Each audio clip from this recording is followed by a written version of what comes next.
Oh, hey Pilgrim. Okay, I'm glad that it's working. Can you just confirm if the audio is fine?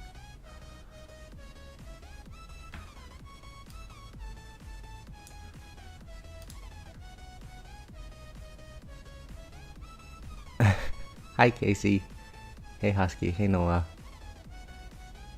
Audio is loud and clear. Okay, Casey, just for you, I'll wait 15 minutes. I'll do a few respects and whatnot. Hey Matthias.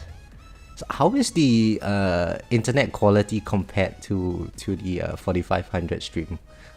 I had someone very kind who helped me troubleshoot my internet, and it turns out that my internet cable was faulty. So hopefully it's better now. I think overall the internet is still pretty shit where I'm at, but okay, let's see. Hi Nguyen. Hi Chris. It's okay for now. Okay, I think as long as I don't play JP's song, it should be fine. Well, so my plan is for the practical guide series, I had originally thought to do some sort of tournament related stuff. And since I'm able to do live streaming now, I thought it might be better if we just did it via live stream. Ultimately, I don't really know how to progress in tournaments. It's mostly stone dependent and whatnot, but whatever I know, at least I can just share it with you guys. So I'll probably include this in the practical guide series as well. So well, let's see first what the tournament battle conditions are. It's going to be what? Orb resistance, death ray resistance, we can't do much about this too. Armored enemies, well, we've got chain lightning for that. Boss and range ultimate, so we just need to kill these buggers. And bosses, they will have a lot of health. So I think if Greeny just released a video on bounce webbing, I think bounce webbing would be a very good strategy. However, my attack speed is very low, so probably it's crap. My audio sounds great right now. Oh, that's great, that's great. Yeah. We need to get an extended version of JP's audio and then convert it into an MP3 file, and I can just put it on loop on this, but I think JP will kill me. He will hunt me down. Well, anyway, so it seems like for this particular tournament, at least where I'm at, death penalty would be good, just to kill the ranged enemies. I also think that Dimension Core, I need that. Between Project Funding and Pulsar Harvester, because my attack speed is very low, I think Project Funding would actually do me better. And for the armor module, definitely Anti-Cube Portal.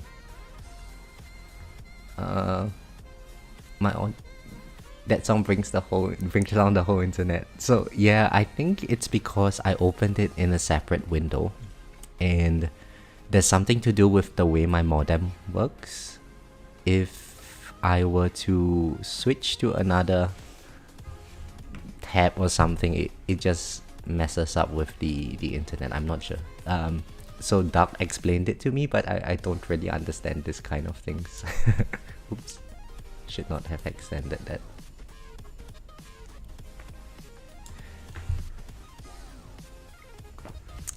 Yeah, so we're just chilling for like 15 minutes or so before while waiting for Casey to go home. So maybe I can do some extra optimization. Let's restore this level. Because for the generator module, I don't really need it beyond 201. So I'm just going to manually click this to 201, I guess.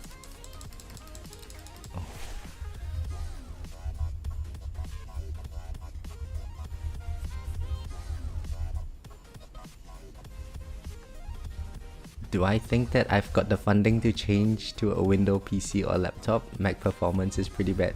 No, Husky, I don't. So funny story. In my first and second year of grad school, I was using a Windows computer, and mainly because I had to do some coding related stuff, and my coding is really bad. So I had to do some Bellman iterations and stuff, and what happened was that I ended up with a very inefficient code, and so I was running it for like a month on my computer, and finally I got that blue screen. And so my computer died after that, and I thought, well, back then people were saying the M1 chip was good for this kind of thing, so I thought, well, okay, let's just get the M1 chip then.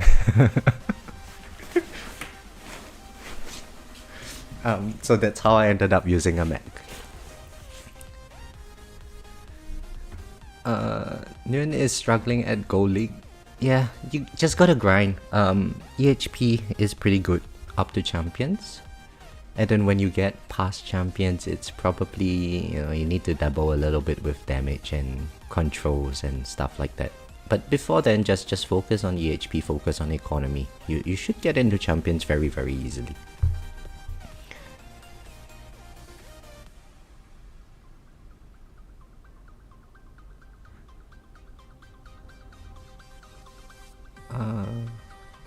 Oh, Husky, you're a fourth year IT student. Oh my goodness, I should have recruited you. How I wish I knew you earlier. So, I have no background in coding. They kind of just teach us for loops, if loops, and then they are like, oh, there is this problem, go do a double loop kind of thing.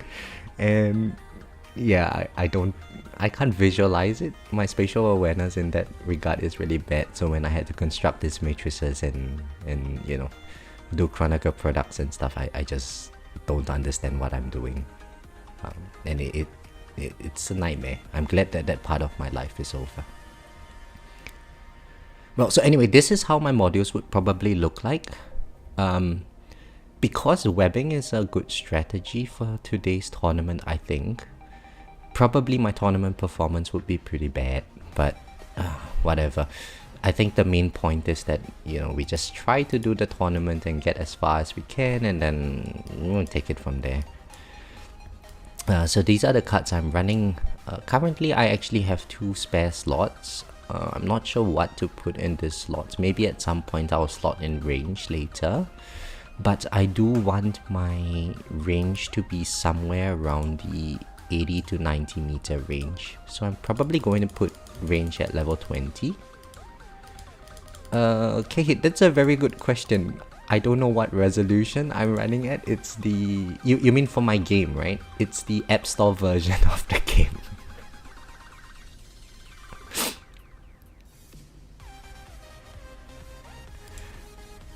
And since there is armored battle conditions, I think a big knockback would be good. So I push the enemies far out, they hopefully come back in and stun themselves in my poison swamp again. So let's just see how this would look like. So I have to max out the range first.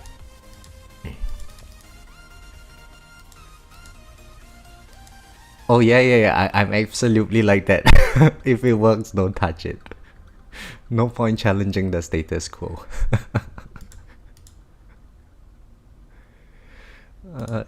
Okay. So let's see.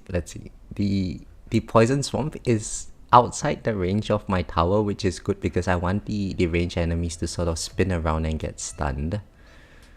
And because there is boss ultimate, I kind of want the bosses to be the poison swamp to be slightly further out. I think this range is good. If I chuck in the range card after, the poison swamp is going to be on the interior of my range, but I think that is fine. I probably don't really need to chuck it in. And depending on how we go for time, I think we might be able to try like a Pulsar Harvester build after. With Pulsar Harvester, I think what I might end up doing is adding in Wave Accelerator for the increased spawn count, and that way I get more enemies to juggle my bounce shots around.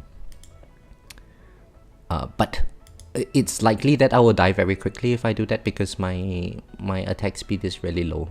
So even at tournament, with this tournament setup, it's what, 43.65. Most of you will probably have better attack speed than I do. Do I have any reroll shots? Well, maybe we can try to get some attack speed here. Nope. So this is my death penalty. I rolled the 5 attack speed on my Havoc Bringer, but I don't think that would be a good option for tournaments, to be honest. Although, what would my attack speed be? It's going to be 50. Yeah, 45, 50. It's the same thing. Let's use death penalty. Oh yes, I need to set my target priorities and ops as well. So there's no attack speed today.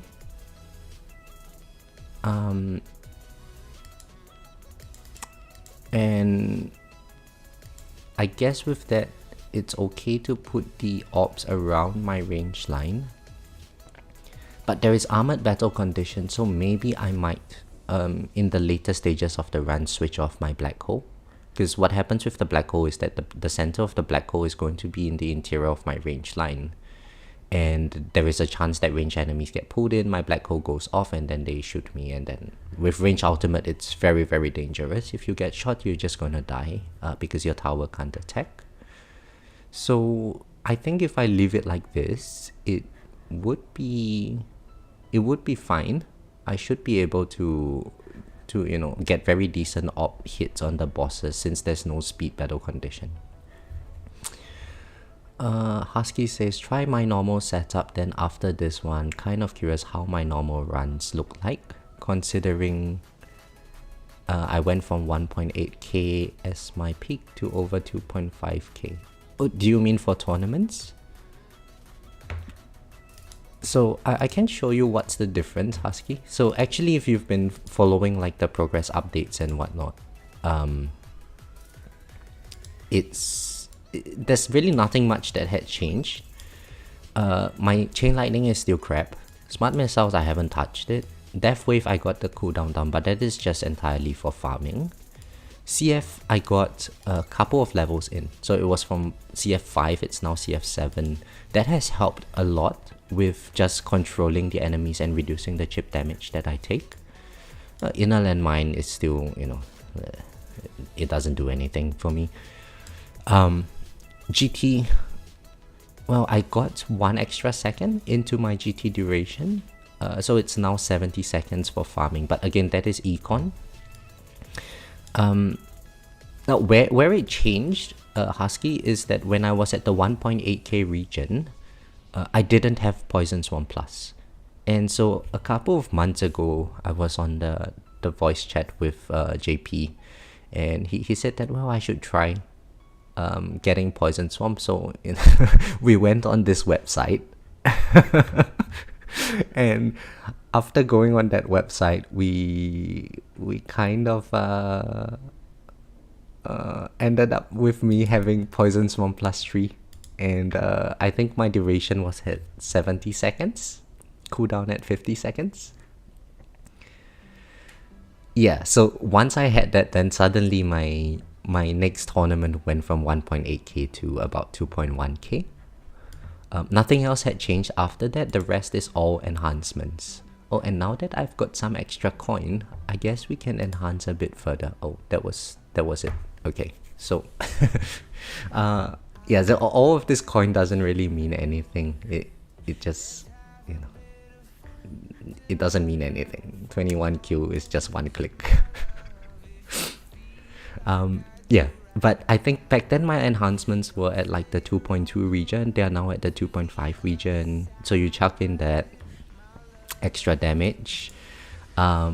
module levels, they had gone up from like the 190 something to 200 region. That's extra damage as well. And then that was it. That is it. And that's all that it takes to just get that extra like 700 waves. Oh, Matthias, you want to know what website? Oh, please do not make me say that website over here. It's the website that shall not be named. It's the website that everyone visits on the first of the month, but surprisingly I'm holding very strong. This month I haven't touched it.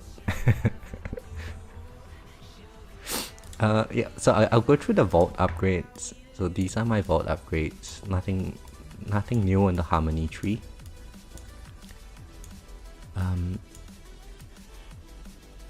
Yeah, I don't think there's anything that I changed on the Harmony tree. I do want to get this last card slot though. And for the power tree, I've just been working my way up the middle. So these two, the attack and health level skips, pretty good. Going up.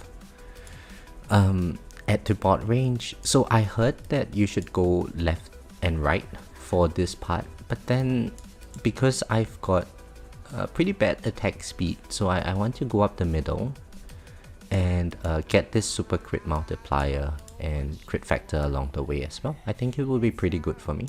Then after that I would go for like the utility, defense and attacks free upgrades, and then before I move on further, eventually if I get like Fortress Mastery or something, I'll come down this path. When you first watched, yes, I was around the 1.3k, maybe even lesser, maybe less than 1k region. It's all card masteries, so once you're able to afford your card masteries, it's you just progress pretty quickly from there. So anyway, I think everything that I need is all set up. We just need to wait for Casey now. Casey, drive faster, but stay safe. Oh, cash bonus. Since we are using project funding, I guess we can get one click there.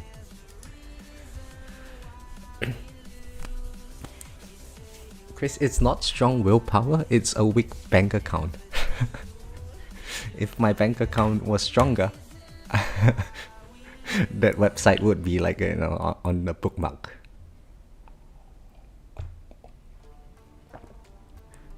Let's change my skin. What are the new skins?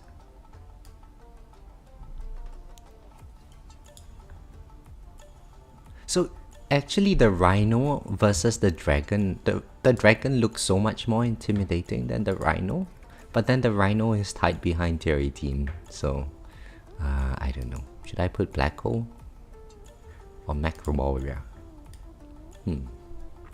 Or Crown? So many nice ones to use. I actually don't really look at these things.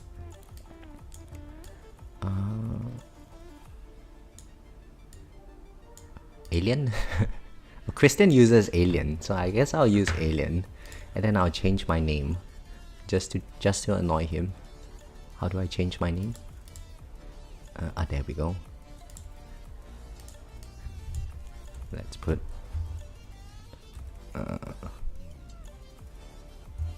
Christian 2.0. Nah. Not Christian. Okay. Oh, I need to change this picture. What was it that I was using? Oh, it's the alien one. Yeah, he uses alien. Okay. Plasma ball. Oh, okay. You want plasma ball. Okay. Let's change plasma ball. This one? Okay, then I got to change this. YMI ball. Okay. And where was the one that I changed? The skin for my tower. The skin for my tower is this one. Okay. Okay. Let's use this. Okay, Casey, you're home. Great. I think we are all ready. So just let me do a final check. I'm on my tournament setup. Everything seems to be set up properly. Yep, my health skips are at 530. Enhancements, these are my enhancements. And active cards, I think if there's a chance, maybe later I will put in range. Range, I've set it to 20, level 20. And shockwave maxed out. And then, oh yes, I just need to tweak my damage. Okay, so we should be ready for the tournament now. It looks like it's a weird timing, which is good. And if any of you guys want to join, whatever, feel free to join. So I'm going to start now in 5, 4, 3, 2, 1. And we are in. So I'll check the bracket after the whole run is done. Hopefully it's not too bad. I do need to change my target priority as well. I'll do that after the level skips are done. And I need to turn on my Poison Swamp. Yeah, Husky, I am terrible with technology. It's like it doesn't like me.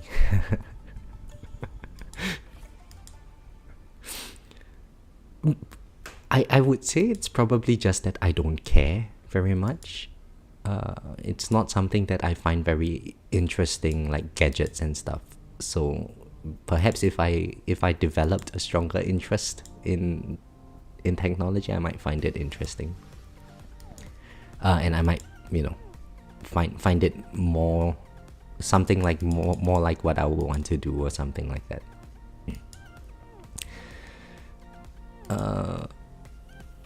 The plasma ball from an advert? I have no idea, Casey. Plasma ball is the one that I'm using now, I think.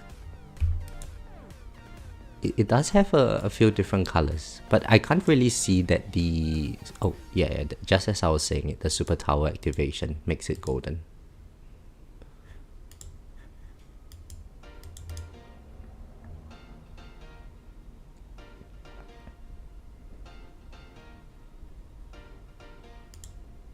Okay, so this is maxed out, and then now we can turn on the Poison Swarm stance. I need to change the target priority. So since there is ranged ultimate and I'm using death penalty, range goes on top, followed by bosses, and I guess closest after. Maybe elites and then closest, yeah. And I think this should be fine. So generally, since I want to include this stream in the practical guide series, so generally the way I approach battle conditions, I'm not sure if they're the most optimal. I don't do the calculations for any of these things, but then like in today's battle conditions, we have armor. We'll get to armor later, but like you know, orb resistance, death ray resistance, there's nothing much we can do about it. Every player faces the same thing. Armor, you kind of need Chain Lightning as a constant or reliable source of reducing the armor stacks from the enemies. Boss ultimate and ranged ultimate, that makes bosses and ranged enemies very dangerous this battle condition, so you kind of want to get rid of them as quickly as possible. So that's why I put ranged ultimate right on top, and then boss ultimate right below the boss right below ranged. And that's how I approach my target priority.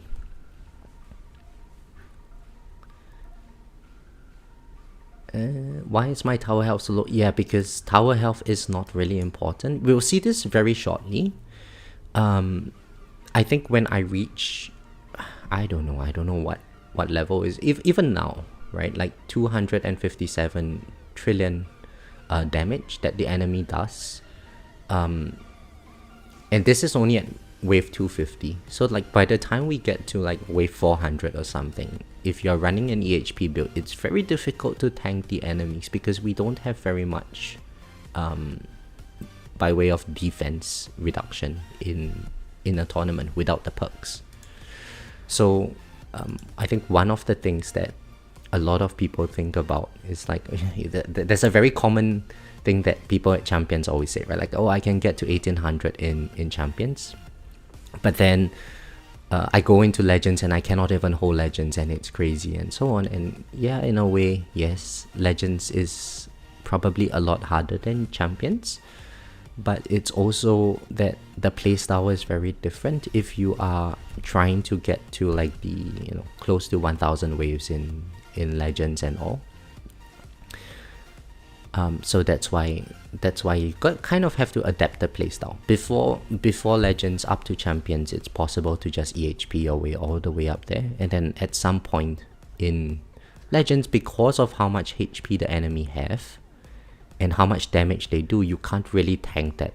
You might be able to take a hit on your wall and survive, and your wall does not break, but you can't have enemies just planting themselves onto your wall. You're going to die very quickly that way.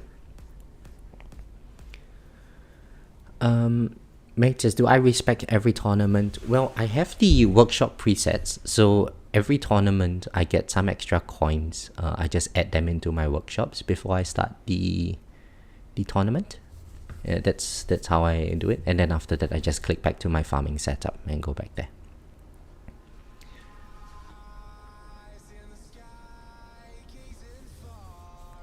Casey says at least Legends is like 2.5 hours less than Champs.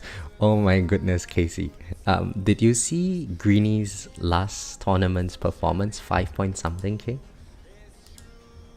So that tournament, I'm pretty sure he used bounce webbing. I haven't asked him yet. With bounce webbing, you have to run at 1.5x speed. So I don't know how long that tournament run would have taken. Similar, hello. What do I think about Space Displacer in this tournament compared to ACP? Yes, Space Displacer is actually good if you can get the boss to be stunned around your orb lines. Now, if you wanted to run Space Displacer, then having enemy balance as well as wave accelerator, if you have the mastery equipped, would be a decent choice, because then it increases the spawn counts and you get more landmines which can stun the boss for a longer time. The reason why I'm not using Space Displacer in this tournament is because of orb resistance. With orb resistance at max heat, it's 1% of the boss's health or something like that. It's not nearly enough to kill the bosses, especially when they're overhealed. So I think I would need the extra damage from Shockwave to kill the bosses today. I did try a Space Displacer run a while back. If there was no orb resistance, it actually did really well for me. But I'm kind of in a weird spot. Like even in my farming runs, when I use Space Displacer, I'm getting about 500-600 waves more than Anticube Portal.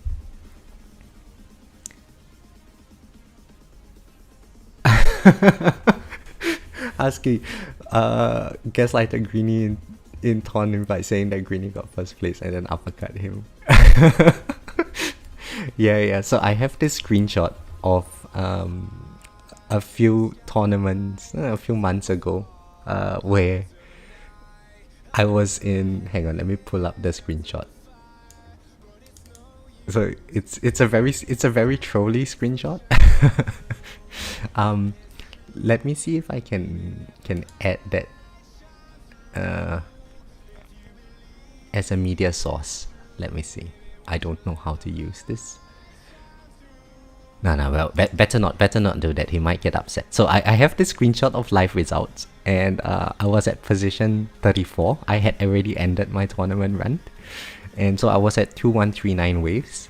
Another YouTuber and a person that I chat with regularly, 589, he was at position 35 with 2130 waves. And then Greeny was at position 36 with 2118. But Greeny was just in the process of doing his run. So I saw that and I was like, oh, I beat Greeny. I screenshot this and sent it over to him.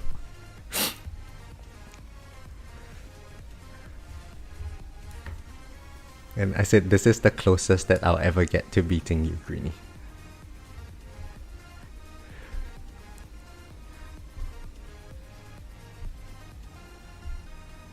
how many wave skips do I have? Oh, okay, no, because I'm using this thing, intro sprint.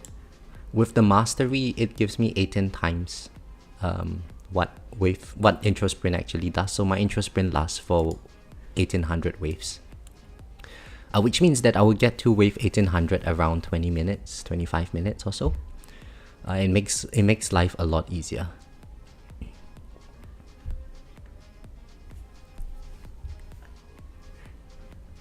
Yeah. So Casey, that emoticon that you put in, that's exactly the same emoticon that Greeny sent to me when I showed him that screenshot. And he was like, "Oh, how good it would be if the devs just ended the tournament right now."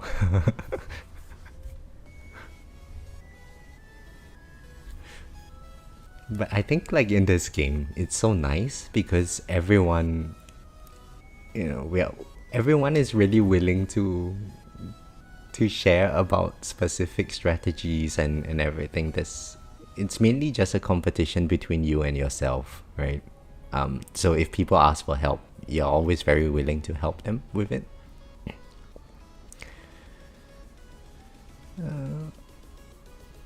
Hi Tags, I was wondering if I should work on starting cash. You're having a hard time go boxing your coins per wave in a run.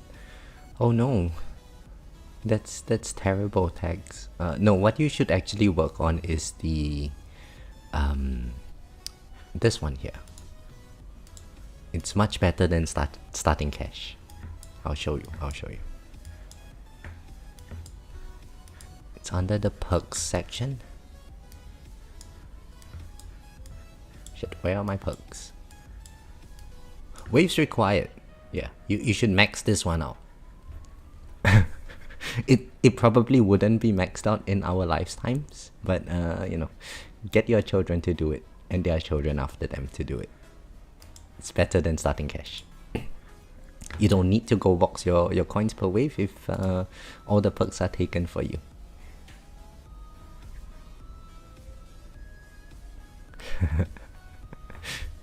Oh, right, yes, so okay, what I wanted to, I was having a look at the bracket performance of champions and legends, and what I noticed is that in order to, say, get top position in the vast majority of Champions League brackets, it's somewhere around the 2000 wave region. So from 1800 to 2200 waves. That's the modality of the distribution. So if you are playing in Champions League and you are consistently hitting around 1800 and above waves, it's actually a good idea to, instead of pushing for more EHP and stuff, try to pivot towards securing your position in Legends. Because what's going to happen is that, you get out of Champions League, you enter into Legends, and if we look at the same brackets or the league performance for Legends, typically you need about 400 waves to get 15th place in Legends, which I guess is a very safe position to be in to not get kicked out of Legends. At 400 waves, I can't remember what the enemy health was anymore, but it's definitely a very large amount. And it's probably very difficult for me to survive if I were to just let enemies hit me. So I guess what is important to do after you're able to hit your champion's performance at about 1800 waves or so is to just try to increase your controls over the enemy, increase your damage that you can deal, and so on.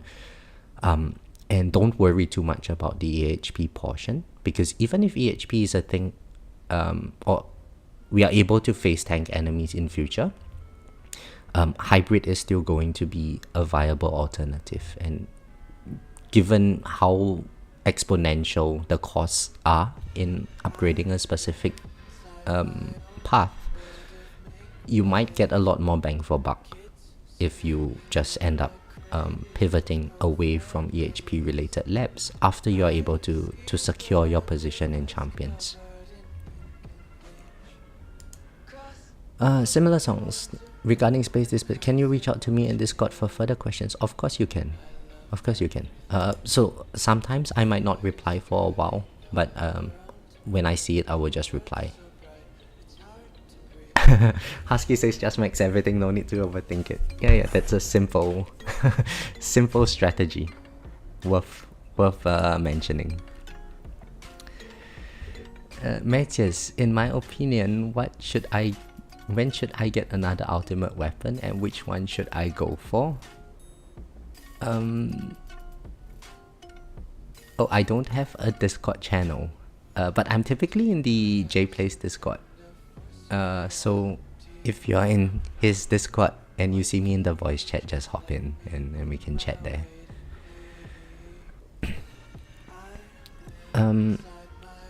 When should you get another ultimate weapon and which one should you go for? So you have Golden Tower, Black Hole, Chain Lightning, Death Wave, and Spotlight. You have all that you need, Matthias, to go very far with just development in those ultimate weapons. So I will tell you what not to do. So many years ago, I maxed out my GT. Well, I maxed out my GT cooldown to 100 seconds. I got my duration up to like 55 seconds. Bonus up to 20x. And then I started work on Black Hole. And then I brought my Black Hole down to 50 seconds. Black Hole radius to 60 meters. Duration up to 32 seconds. And then I unlocked Death Wave. And then I started work on my Death Wave cooldown and so on. Now, that is not something you should do. Because there are coin synergies that you can get. So you have to, bring your cooldowns down together. Or if you're using Multiverse Nexus, then it's not too bad, but you should still try to aim to bring your cooldowns down together with one another. Spotlight is good, but Spotlight is a very long-term investment. Even where I'm at, I'll show you my Spotlight angle is actually pretty bad. I'm at 66 degrees of bonus of angle. So I think getting this to about 75 or so would do me a lot of good. Just for coin economy and so on. But it's very difficult to find spare stones to chuck into Spotlight. But then after you have some sort of good development in your ultimate weapons, Matthias, you will come to a point where you notice that, I'm able to afford all the labs that I need and blah blah blah. My enhancements are making decent progress and so on.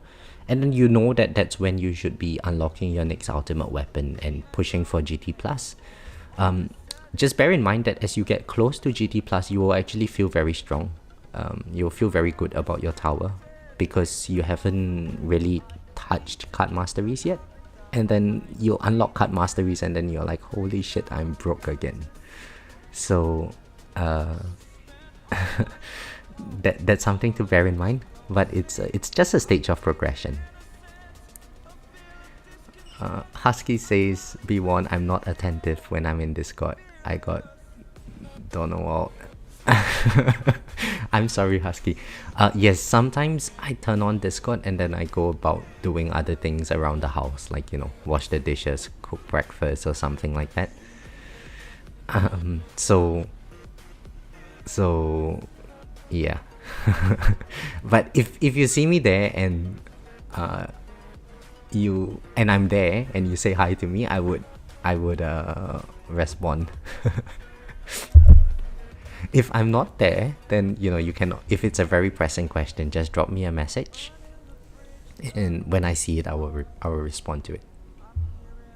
So I have this habit of just leaving the Discord on and not really listening to what's going on. How dare I not answer your questions, Husky? Oh no, yeah, the atrocity, right? The audacity. So we're at 14:10. How long has it been? 18 minutes. Very nice. So far, I think I haven't taken any damage yet. How do I see my damage? Yeah, I haven't taken any damage yet. So it seems to be working very nicely. If anything, I think I would be taking damage around the 1600 region or so today. That's probably when like I might unable to kill a boss or something. Yeah, and you can see the way the boss's health scale up. It's just so exponential. So you need to kind of stack all your damage bonuses and whatnot to be able to handle it. And I think past like, you know, where I'm at now, probably around the 2500 region, if I get my attack speed up, I'm actually able to use or utilize Pulsar Harvester to a better extent. And that should allow me to squeeze in an extra couple of hundred waves at the end of, towards the end of my tournament runs. But I'm so lacking in stones, and attack speed mastery is something that I shouldn't get until I complete like wave skip and extra alt mastery.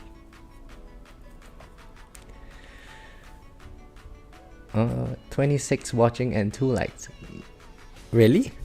Oh, guys, please like and subscribe if you haven't already. Monetize me. Then I can afford some stone packs. Hey Overbuzzy! Oh, it's a big boy. How are you, Overbuzzy?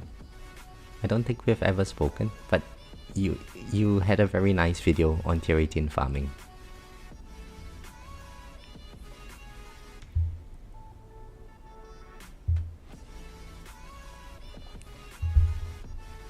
Yeah, okay, it's good that you agree with me, Overbuzzy. So now my next area of contention is that, well, because I don't intend to buy stones this month, I'm currently sitting at GT 11.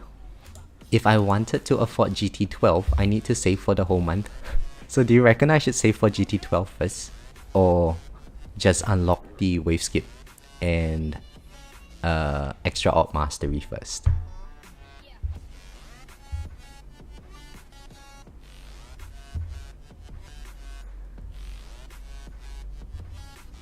Husky, I need to afford a PC. Oh my goodness. That's expensive. I reckon yes, I would get more coin per minute from a PC, but I'm not really someone who cares too much about optimization. As long as it, you know, it's not too laggy and I can get... Well, okay, I don't want to say this too much, but then, you know, maybe if I run a very good gaming setup and I can squeeze out like 20-30% more coins, I would never want to come back to playing it on my Mac. But since this is the only this is the only experience that I've had so far, I'm just going to take it as well. This experience is good enough.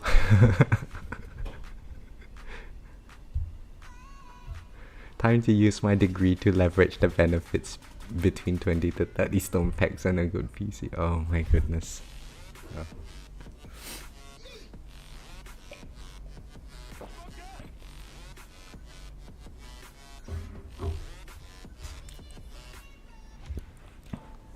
So Overbuzzy says, too many variables, GT Plus generally doubles econ.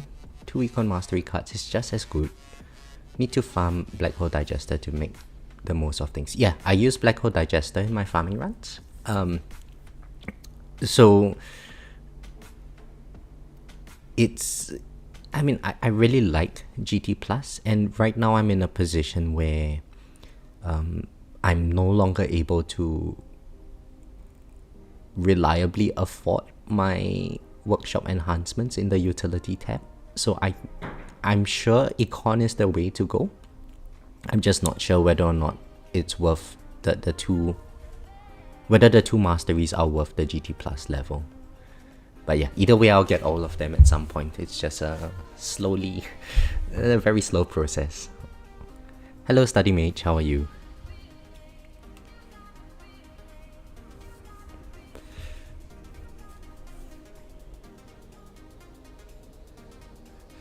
Over Buzzy, do you have any intention to make any more YouTube videos? I think it would be really cool if like you had a side-by-side stream with Greenie or Crowbar and you guys just competed side by side. It would be really exciting to watch, I think. And the stream would be long enough for like the whole community to just stream in and watch.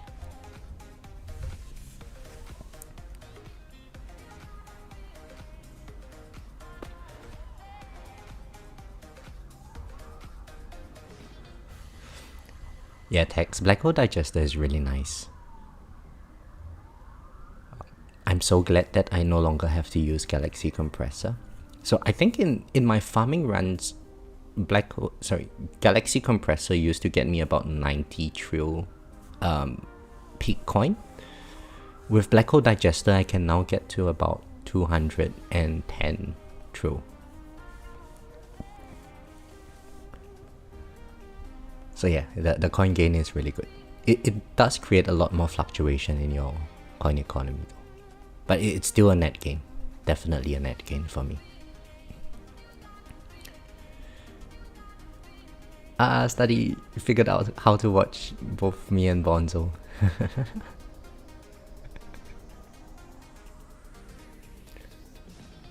How is Bonzo doing?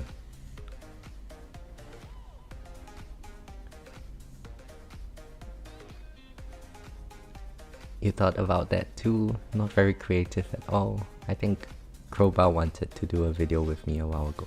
Yeah, Overbuddy. So actually when I first started this YouTube channel, I basically wanted to make videos to practice speaking proper English. And so I just tossed the difficult part to the audience. I was like, oh, if you have anything that you wanted me to talk about, then feel free to put it in the comments and then I'll make a video on that. And people were really nice. People were like, oh, how did you get this and that and everything. And so I just made videos on that. So it's a win-win situation for me. But I think if you did a video with Crowbar or Greenie, it's going to be really cool. It's going to be really nice to see how you guys at the top compete with one another in real time.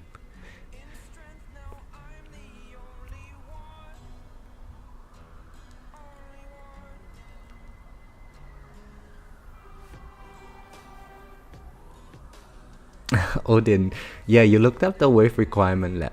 So I'm pretty sure like when the labs go to be so high, it's just there as a placeholder kind of thing. They are not sure if they want to include that feature down the line in a subsequent update. So they just have it in place there first. And eventually if they wanted, you know, a better kind of wave performance, then they would probably lower the time it takes to complete the research.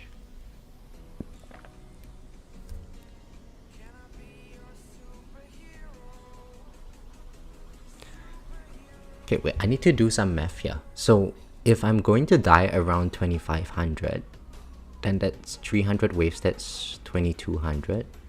Another 300 waves, that's 1900. So I need to make sure that I pop my demon mode around 1900. Oh, thank you, Overbuzzy. Yeah, so in Singapore, when we grow up, we learn everything in English. The only problem is that our grammatical structure is terrible.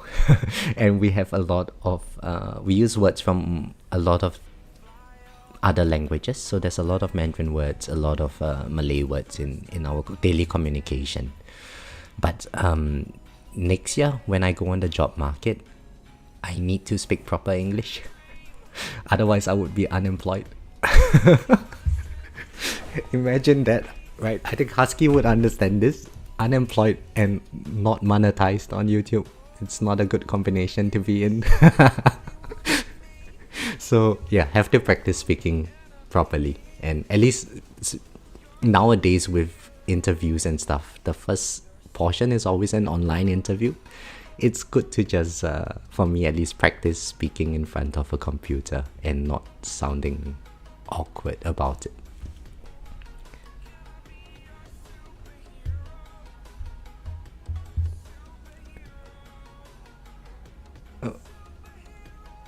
Oh, study. Yes, I think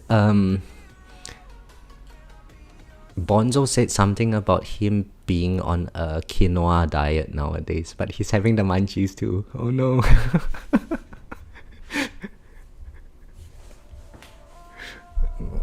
Too much green in his diet, I guess.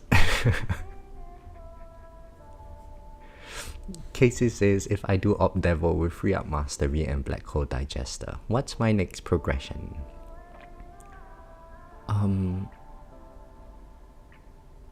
Obless? Obless would be good.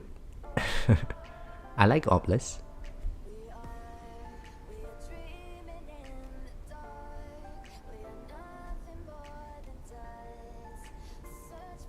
$50-50. Oh, so your Death Wave is already at 50 seconds. Oh, I see. Then yeah, Obless maybe not so necessary for you because your Black Hole, your Death Wave uptime is so high. Casey, consider moving to Glass Cannon. It's much more fun.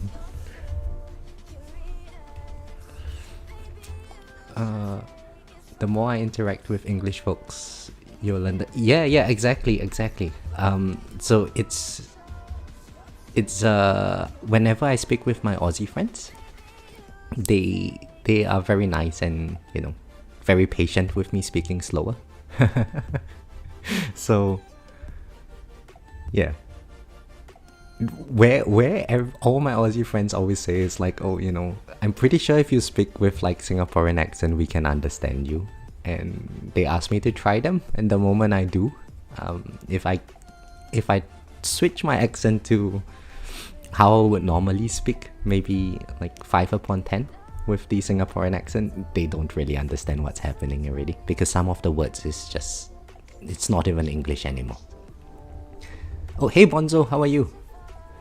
Congrats on your tier 12 milestone yesterday, and good luck with your tournament. Yeah, Casey, you should consider Glass Cannon.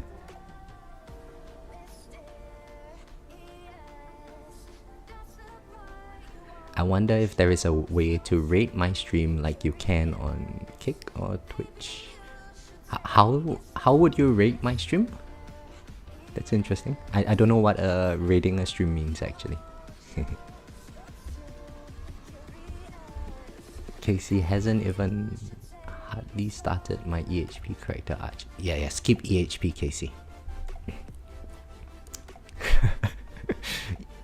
I presume you are purchasing stones.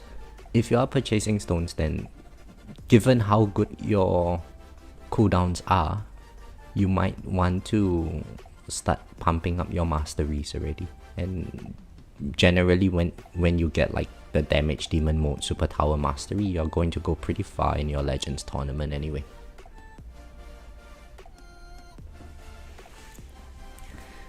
Oh, I see.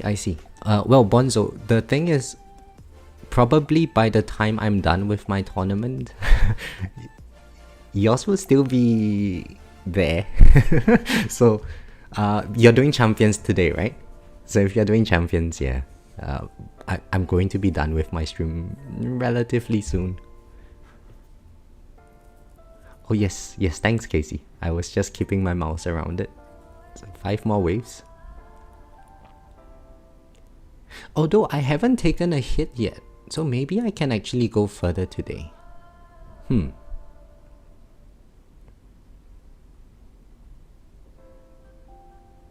Nah, let's not be overconfident and just pop the demon mode.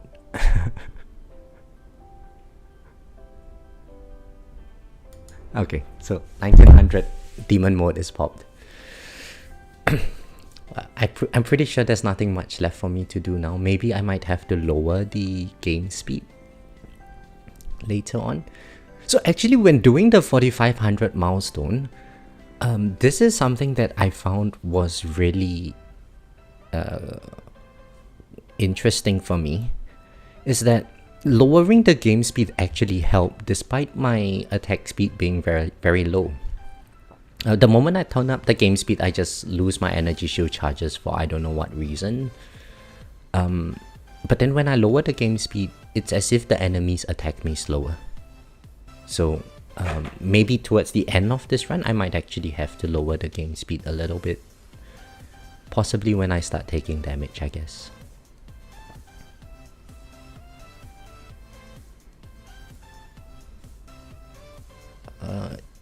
Yeah, from Bonzo's to mine, you figured I'll be quick. Oh no, that's what she said. And you know Bonzo would be long. Well done, Bonzo.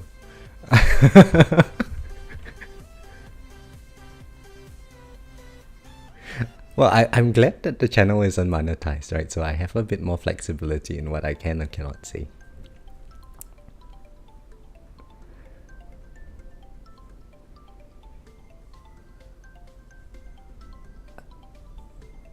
Oh, hi James. Hi. Yep. Bringing friends from one stream is... Yeah. Cool. That's interesting.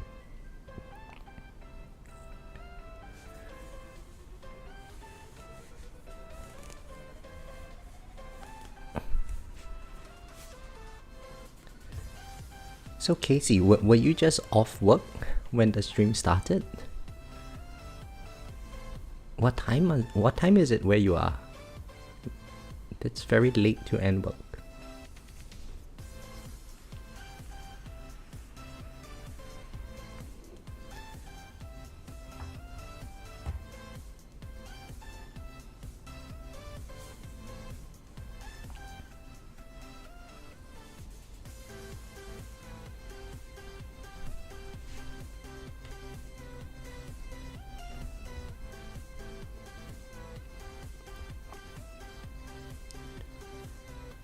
Eight PM Texas time. Oh, that's... You work till 8 PM. Wow. That's rough.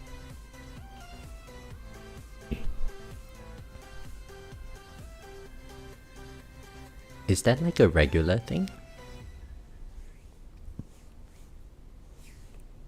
So back in my banking days, we used to work till like 9 PM. So the office closes at 7, but then there's a lot of backlog of paperwork which I had to work till about 9 PM to clear. And then it's always drinks with colleagues or friends or bosses, or sometimes you meet clients after that. And most days I would go home around like the 1 to 2 AM timing. Granted, the last few hours is purely optional, but there wasn't really much to do. And after a whole day of talking to clients and stuff, you develop an alcohol problem or something. For me, at least. And I'm glad that I'm no longer at that phase of my life. These days I hardly drink alcohol.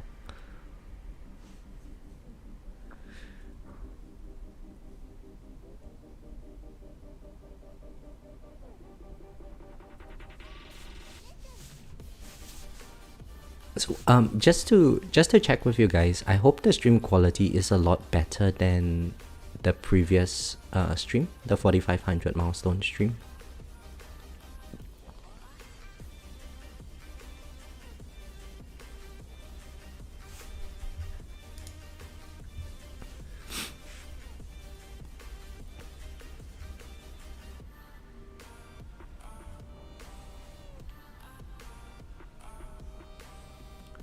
Much better. Okay, that's great. So the Dark told me that I might want to consider changing my modem, but since it works fine now, I guess I can save some money. Maybe that would be enough to purchase like 2 to 3 stone packs this month. And The sound quality should be better as well. So JP told me a while back to get a new mic. I bought a new mic, and funny story, the guy gave me this adapter because it's a USB and I need USB-C. So he gave me this adapter. That adapter didn't work, so I had to go to the store and I got an Apple approved adapter. And now it works. So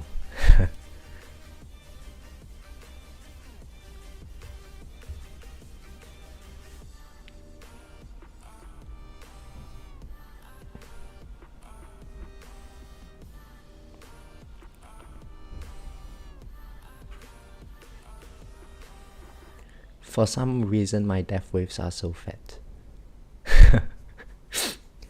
Yeah, I think it's the standard animation in the tower. But I notice when I see people using like BlueStacks or something, their death waves look very thin. Casey.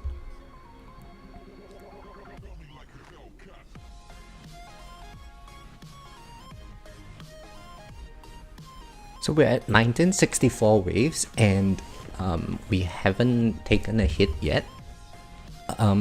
So it's not because I'm good, guys.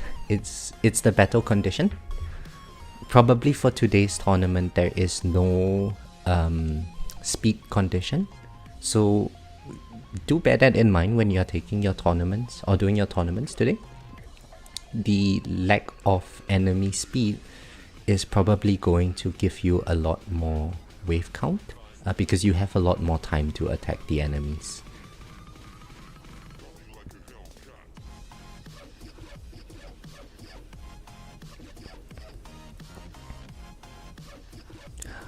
Oh my goodness, Casey, you play on your iPhone.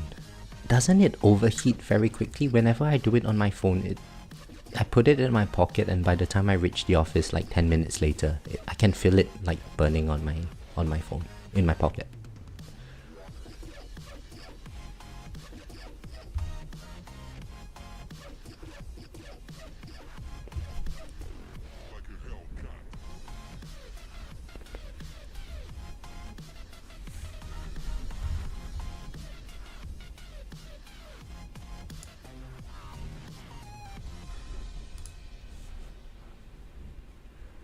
Oh, hi Taylor.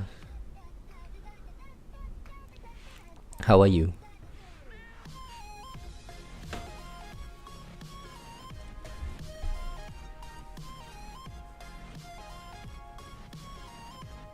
Got to get in the habit of turning the brightness down to minimum. Yeah, that's what I do too, Casey.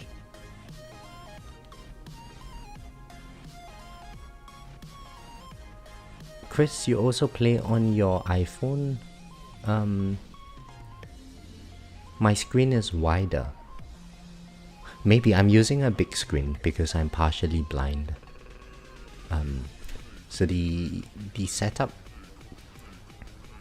that I have is OBS on one side of the big screen, and then the tower beside it, and then the YouTube chat beside the tower. And maybe because I've dragged the tower application to be on the big screen, it's pulled the resolution up a little bit.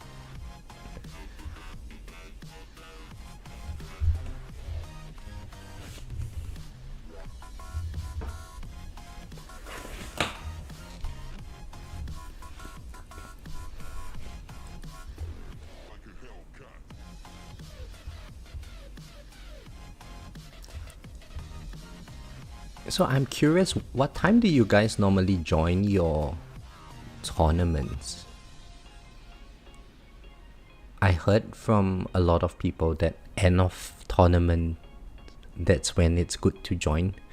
But then I think it's a bit of like a, there's a bit of game theory involved there. If everyone thinks that at the end of the tournament it's good to join, then all the players who would not normally be able to rank first place would probably want to join at the end of tournaments, and so you get very hard brackets at the end of tournaments. So that's why I'm joining early.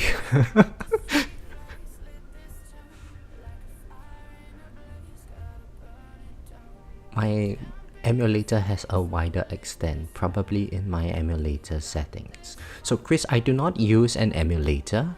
I think I just use the App Store version of the game on my Mac.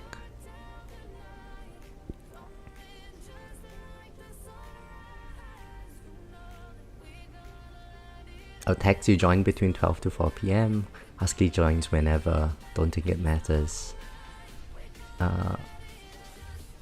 Casey, you like very last minute, so you don't have to deal with sweaty tryhards like you run all day.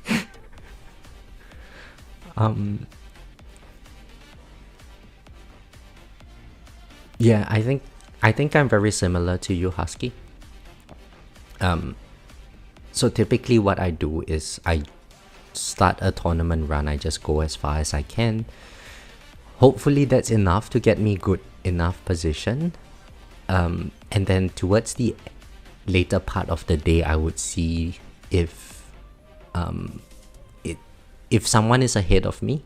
If they are very, very close to where I'm at, I might try a second run and try to overtake them a little bit. Oftentimes it fails.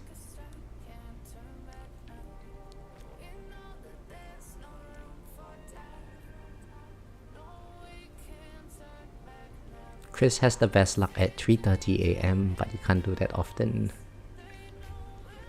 First thing in the morning is regularly a difficult bracket. Yeah, I agree.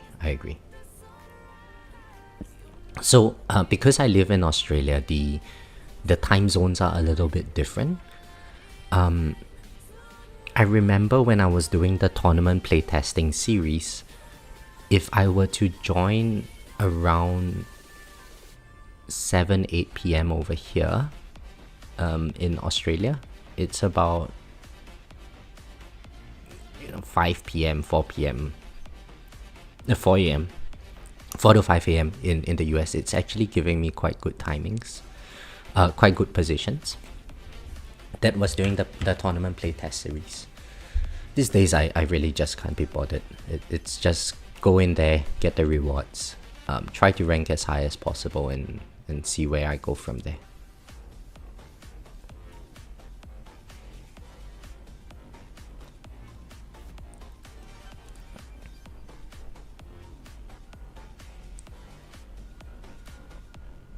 Cases says you would rather just run it and be done and not give others a chance to run multiple runs.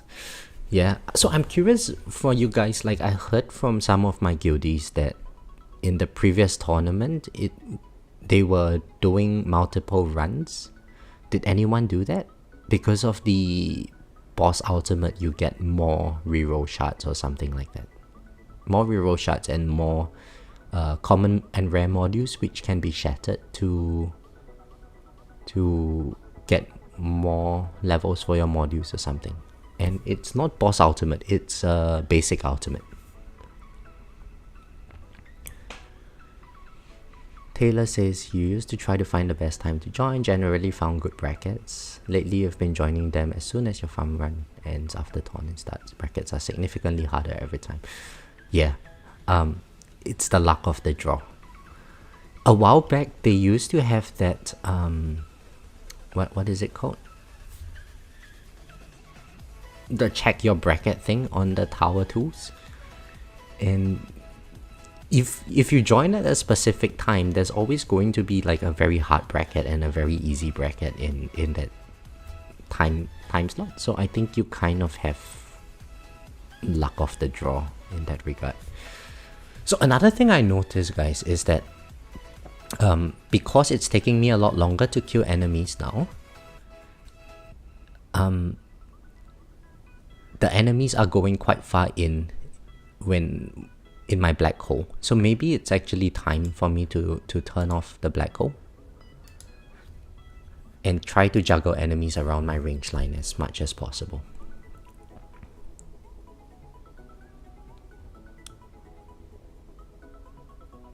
So now they're just spinning around because of CF Plus. I really love CF Plus. Mine is only at level 7, but you can see the spin is very significant already, and I want to get mine to like level 9 or 10 as quickly as possible. Oh, and I've finally taken a hit from the boss.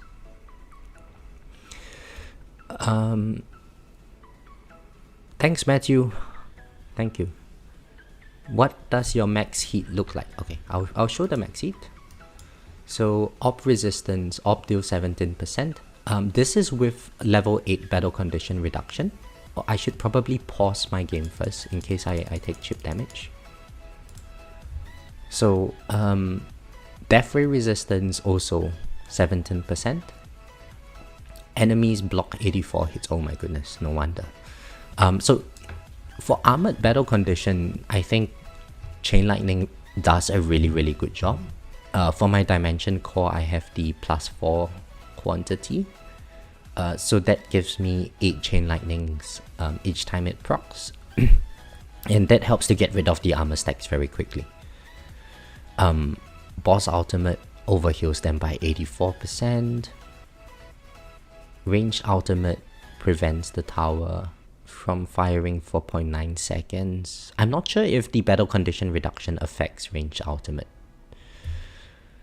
Energy shield charges are reduced. That's very standard. So these last three are very standard battle conditions. But the op and death ray resistance is at 17%, which is not too bad. And I think with the battle condition maxed out, this would be at 20%. So you still get like 20% effectiveness, which is still pretty good.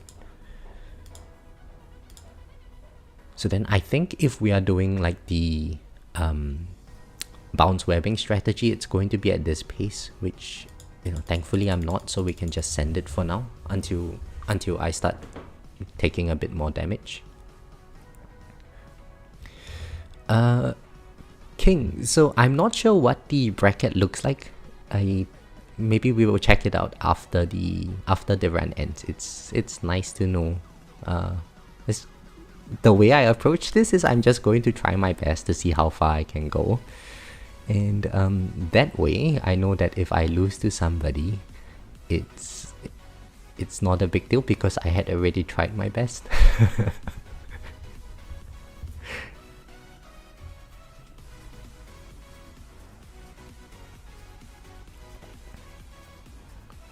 But I should be dead relatively soon, so we can check the bracket out very quickly.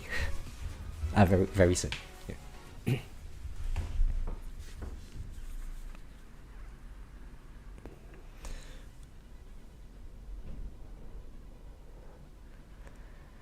Mages, you are at 715 waves in champs and still going.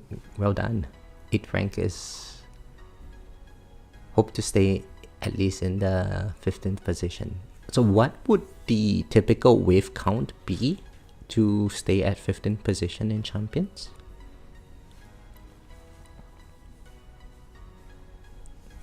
Oh, let me pull up that screenshot and I can see if I can guess it. Top 15 would be about the 1000 to 1200 region, I guess. Hey Husky, you're back. Welcome back. Oh. Husky, stop spending money on Xsolar. Pay your utility bills. Hey Jared, how are you?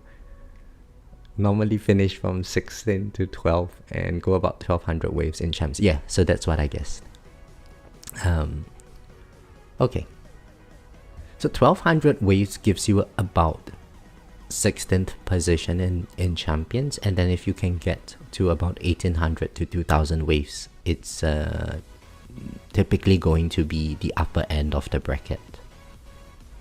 So that is not too bad. I think in Legends right now, those at the end game, they are getting so many more waves than I am, and I feel really... I'm not sure I want to be in that position because it's just so much effort to monitor your run for that many hours on end. Matthew says the last few champs brackets, the winner was over 2000 waves. Yeah, so I think based on the bracket analysis, for most of the tournament brackets in champions, you are going to be getting, or you are going to be requiring something like 1800 to 2200 waves to stay in the top position.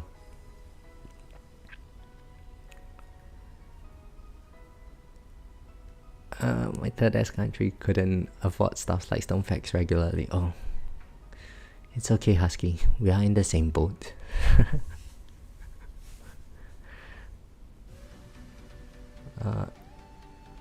When I check other players in champs, we all have about the same finishing. 2 top 5 people being in legends as highest rank. Yeah. So Jared, I think I was mentioning this earlier. Typically, people who complete the tournaments in champs at position 1, for the most part, if you are consistently getting around the 2200 region or slightly above that, you should be holding the top few positions in champions quite easily, at least based on today's performance, right? And then after that, when you move to legends, it's a different game because the enemy's health scales up a lot quicker, so you don't have time to... enemy's damage scales up a lot quicker. So does their health, which means that from a player's perspective, you don't have time for your death wave to build up the multiplier on health. Even if you do build up the multiplier, because enemies are hitting you quickly, it very quickly results in your wall falling, and once your wall falls as an EHP, you're in big trouble then. So the strategy that you might want to employ moving into legends is to pivot more towards damage and stuff. So even if your damage is not very good, the ability to kill enemies faster results in less enemies hitting you, so it should overall push your performance up slightly. Casey says champions as well get 1800 to 2000 waves, usually get top 4, sometimes fall into 6 or 8. Ooh, okay. Yeah, I guess it's dependent on the particular bracket and the set of battle conditions. Matthias says, last tournament I got 886 wave, stayed 19th rank. Oh, that's good. That's good. So at least you managed to hold champions.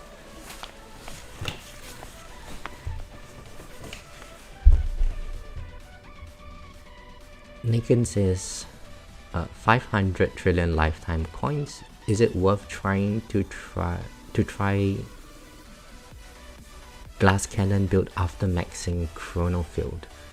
You can try it, Nikin. It's difficult to say whether or not it would give you better performance.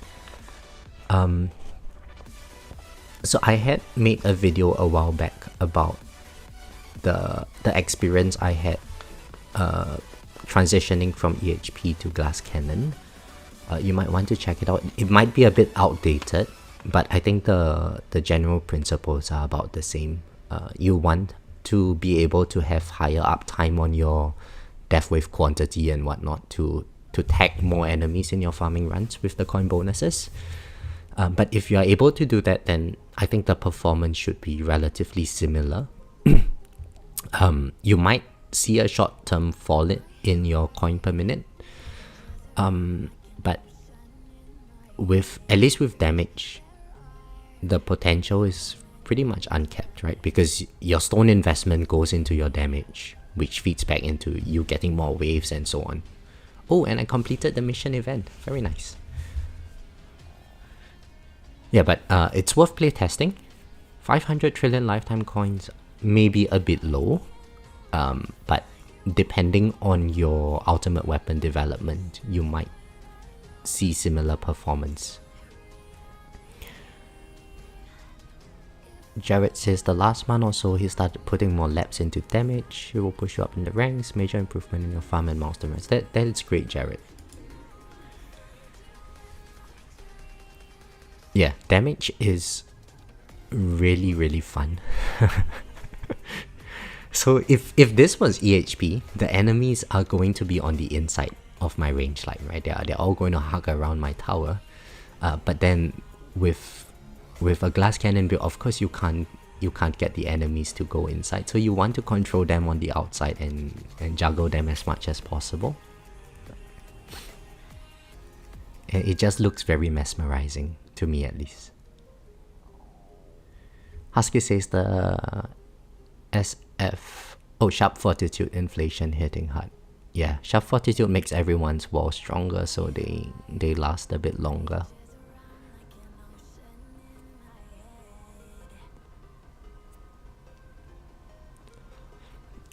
B. Taylor says, Legends keeps getting harder. Today will be the 43rd straight Legends tournament. Started around 23rd, 24th, and then to 16, 17, and lately around the 17 to 19th. Still no keys. The power curve is hard to get ahead of. Yes, Taylor. Yes.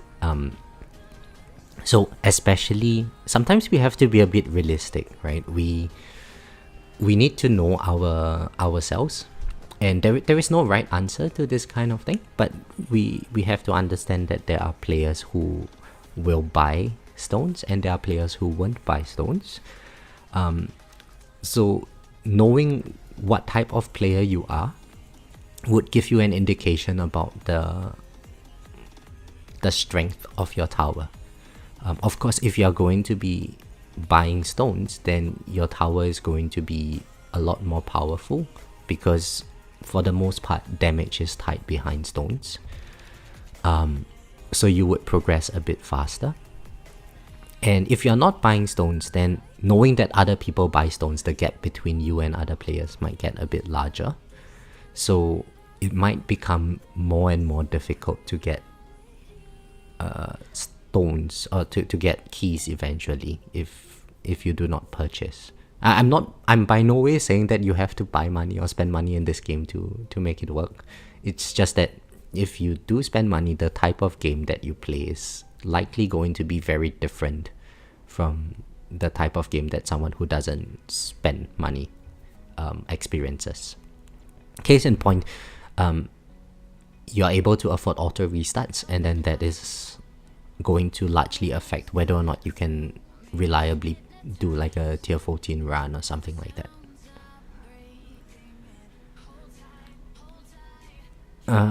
Husky says, if you are Will, best go straight glass cannon, no need to waste time on EHP labs. Yeah, for the most part that is true.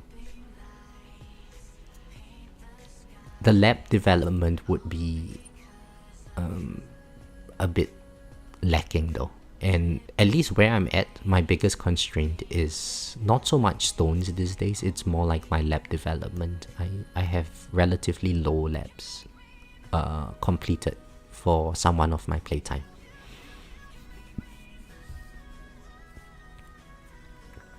Casey says, my last tournament in Champ, there was a guy with highest rank of 11 in Legends with 145 relic. Yeah, probably. Or it could be, there could be many factors, right? He might have a lot of relics, but potentially very light on the spending. So maybe that is why the highest rank is 11.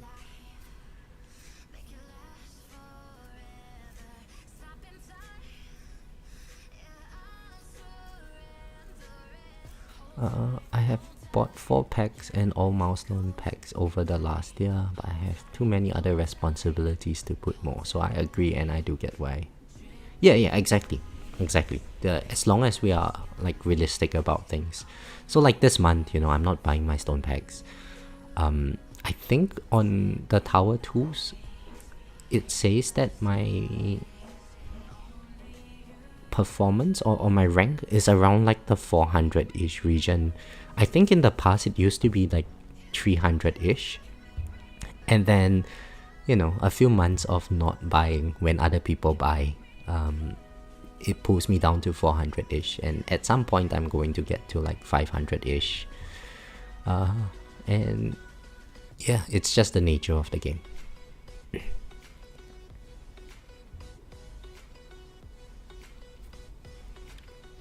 And so this is also the reason why, like, I know nowadays people say that you should focus on maybe like unlocking your chain lightning and developing it to a very high multiplier very early on, so that you can rank higher in tournaments to get more stones and stuff. And yeah, certainly I get that. Line of reasoning, but that is also more applicable to players who are buying a lot of stones, right? If you have a high stone count, then you can afford to pump in your chain lightning to increase the amount of stone count and boost your progression a bit faster. But if you're not regularly buying a lot of stones, then what you would want to do is to try to build an advantage over other players at your level. And the way you do that is by focusing on econ, so that if let's say I farm 5% more coins than you every day, if I'm able to maintain that 5% advantage over the long haul, it's going to give me a lot more lifetime coin, which then translates into more enhancements and whatnot, which overall should help to widen the gap between the two of us. At least that is my train of thought. So if anyone asks me like what should I do with with my stones or my coin or whatever, I almost always say that, well, go econ. Unless your econ is already very well developed, then maybe it might be time to pump a little bit of damage. Like in Casey's case, with very decent development in your ultimate weapons, I think maybe considering making the switch to glass cannon, pumping up your damage masteries and whatnot, that might give you a lot of bang for your buck. Tex tried farming GC and it wasn't as efficient for me yet. More hybrid for now. Yeah, Tex. Where you are, you're at the crossroads. If you start pumping up your masteries, so I think where JP is at, he's towards the tail end where EHP is still outperforming glass cannon, but only very marginally. And I think maybe in a couple of weeks, when his masteries are maxed out, he's going to see that the switch is probably very worth it then.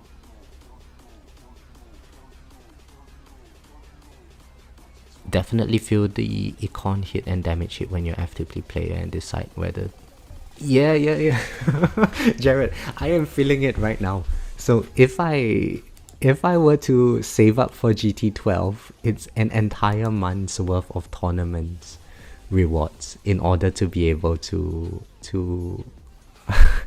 get one level into it. But at the same time, I know I need to get it.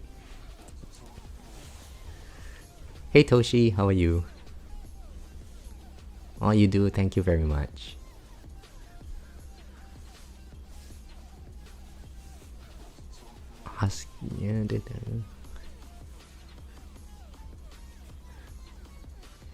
Chris, Toshi is full of love. He gives love all around. It's like, oh, here's a heart for you, another heart for you, and so on.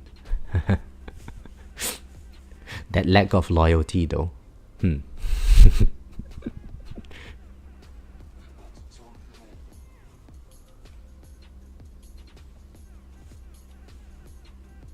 More coins is always good, do it, yeah.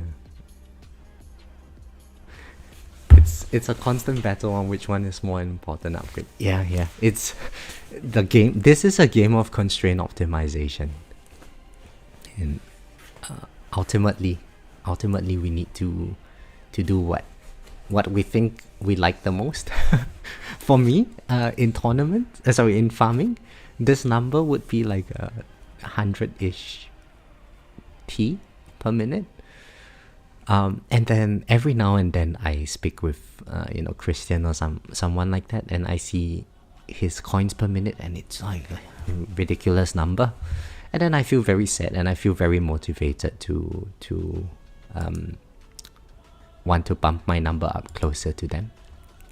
Again, because of the advantage thing, right? Like if he's having that much more coin over me per day, the gap between us is going to widen. So the way that I can close that gap is to reduce that gap between the two of us.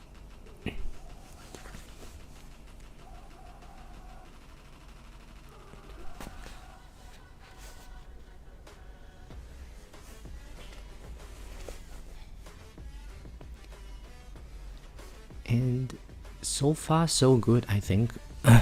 The damage has been, the chip damage that I've been taking from enemies, I think there's been no chip damage so far.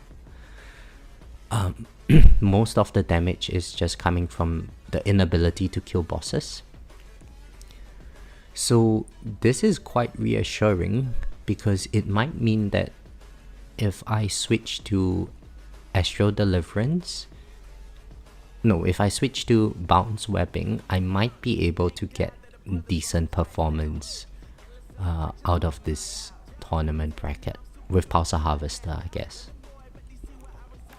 But at least for the past few times I've tested it out, the Bounce Webbing, I'm nowhere near able to pull off that strategy yet. It results in like 200 to 300 waves less of performance for me.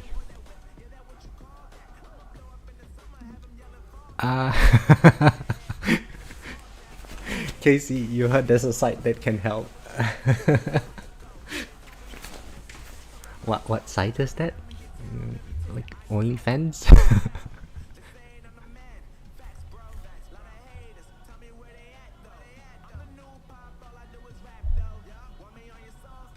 I don't know what website you're talking about, Casey.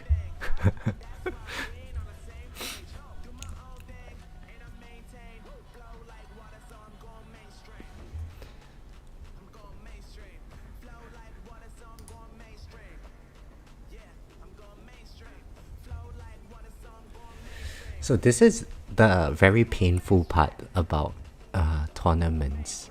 I think it's staring at the screen waiting for the tournament to end. A while back when I was making the tournament playtest videos, back then it was only to like 1800 waves or so, right? At least it was just intro sprint mastery length of time. And now it's like a 1 hour-ish kind of run.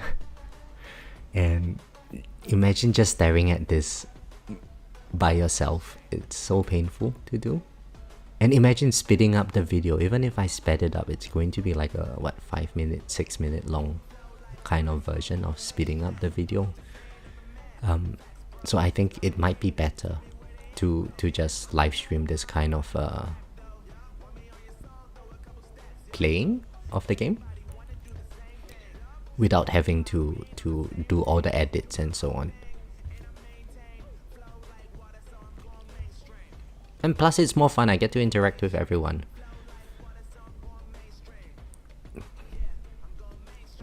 So is Bonzo's stream still going on? Let me check. Oh yeah, Bonzo's stream is still going on. Where is he at now?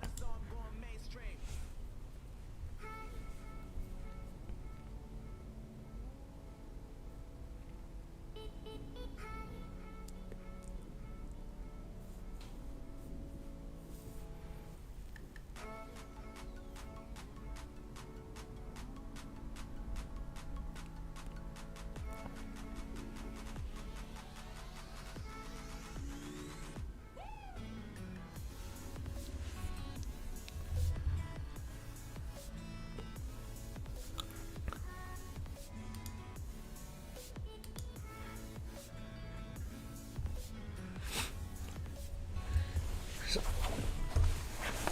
2300 waves. When is my next demon mode coming up? 2500?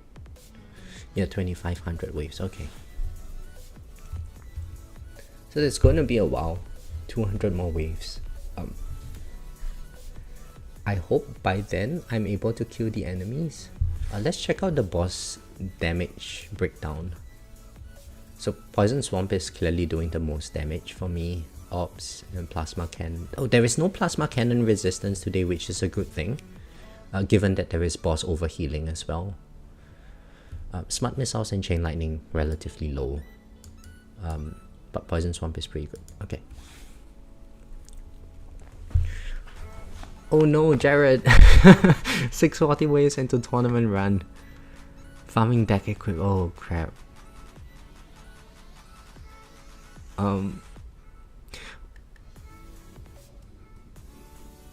Is there a major difference between your farming setup and your tournament setup?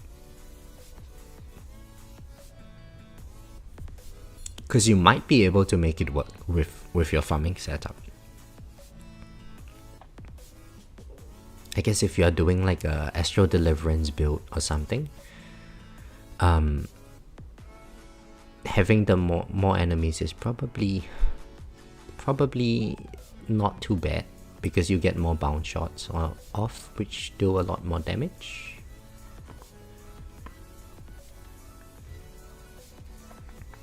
Yeah, enemy balance and wave accelerator. You might get a bit more enemies. I hope the wave count isn't too drastic in terms of its variance.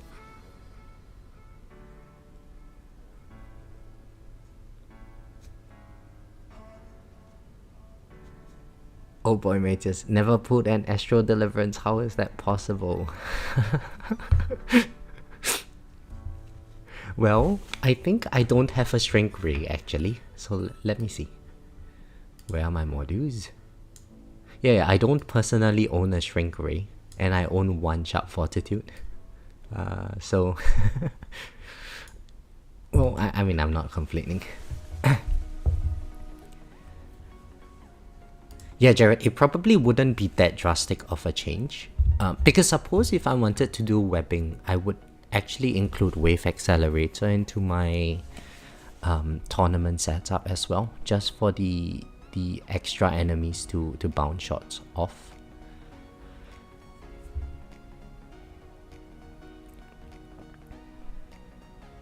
But the webbing strategy is pretty difficult. I think you have to micromanage way too much for my liking. I don't think that would be a strategy that I use regularly.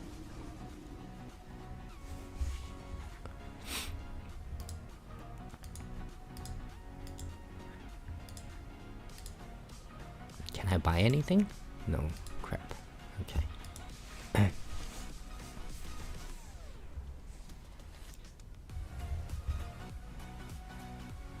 So I guess around the 2400 region, I would probably lower the game speed, because that's probably around when I'm having trouble killing most of the enemies. So hopefully lowering the game speed does something. As you can see now, when the boss's health gets to like this region, if I do not ultimate crit on the boss, I'm actually having trouble killing them. Oh, and look at that, I got a Death Defy. A very nice Death Defy. Hang on, is Death Defy a battle condition for today? Oh, there is no Death Defy as well. Okay. So, this actually changes things.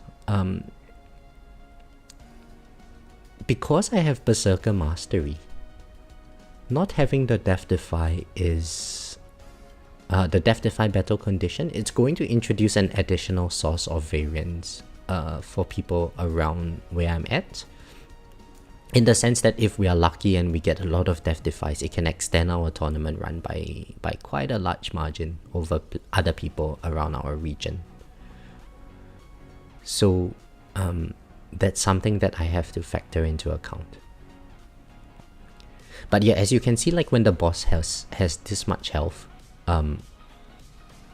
with higher damage, of course, I'm killing the boss very quickly. But when the damage is relatively... when I don't have the Death Defy buff, I'm actually not doing very much damage to the boss at all. So in that case, Pulsar Harvester is actually giving me a lot of value from the level reduction. I'm able to get like what 50-60% of the boss's health reduced by having Pulsar Harvester bouncing onto the boss. And so I guess that is why Pulsar Harvester at the later stages of the game is going to be a lot more useful than project funding.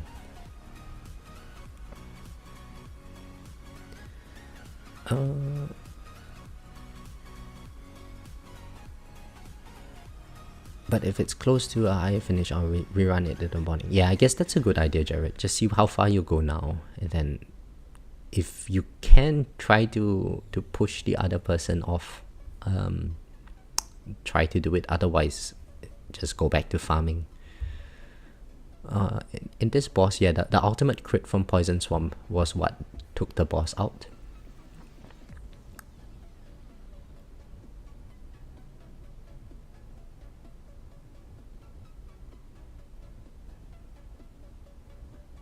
Oh nice, we got another ultimate crit. So one thing that I notice is my damage here. Because of project funding, of course the damage looks a lot higher. I think it's been steadily increasing. It was at like the 130-ish region during the tournament playtest series, I think. And now it's gone up to be like 180 something. So I like to see this kind of progression in my tower. It just goes to show that, you know, it's incremental gains, and this incremental gains stack up to be pretty big gains over time. Husky says, you remember in my playtest series I got a PR? yeah. You know that, like every now and then we luck sack our way to success.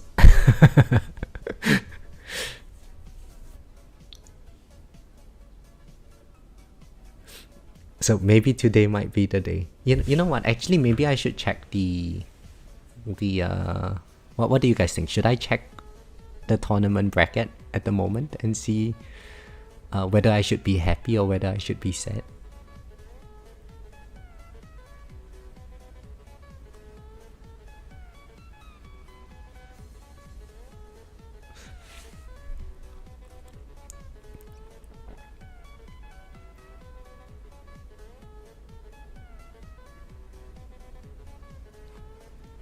Normally, I just kind of leave it towards the end.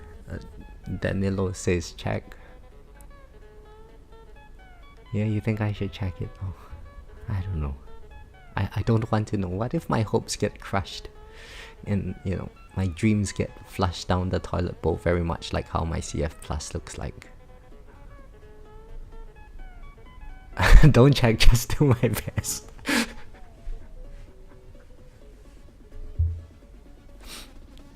Okay, we'll go by majority rules.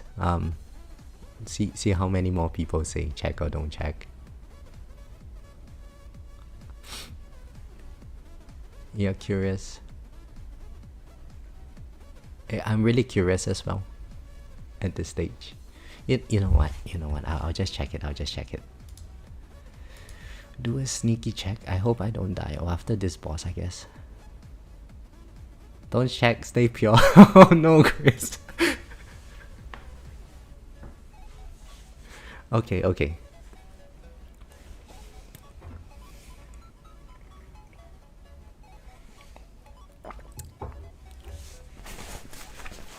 Don't check, do my best. Well, okay. Here is what I will do. You guys know my game ID, right? You can check it on the tower website, and you can see like what bracket I'm in. So I'll show you guys my game ID. This is my game ID. You can check it there. Or I think my username is Shad5838, I think. So SHAD. So yeah, if you are able to check that on the tower tools, you might get an idea of where my bracket is at. Hey Graham, how are you? Two options, check it out Or put JP's. Well, I don't know. I don't want JP to be upset because, you know, it's his voice after all. And he's not here. If he's here, it's a different story. So, you know, probably better not. Better not use his voice over here right now.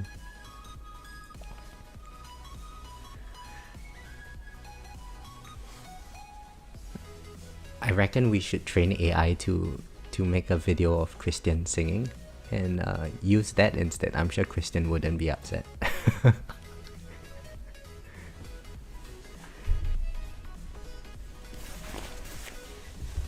Oh, did you guys see how close that boss came to my tower? I'm probably at the point where I'm going to die soon. As you can see, if there's no like ultimate crit or anything, I don't really do much to the boss at all.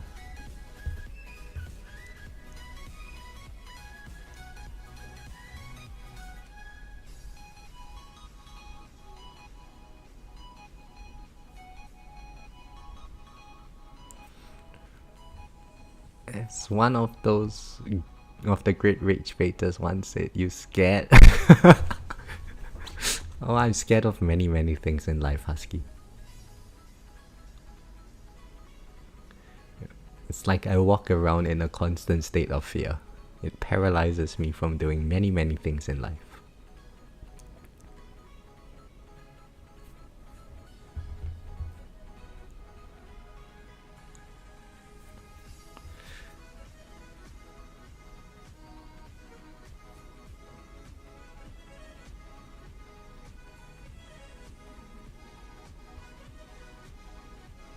Better safe than sorry.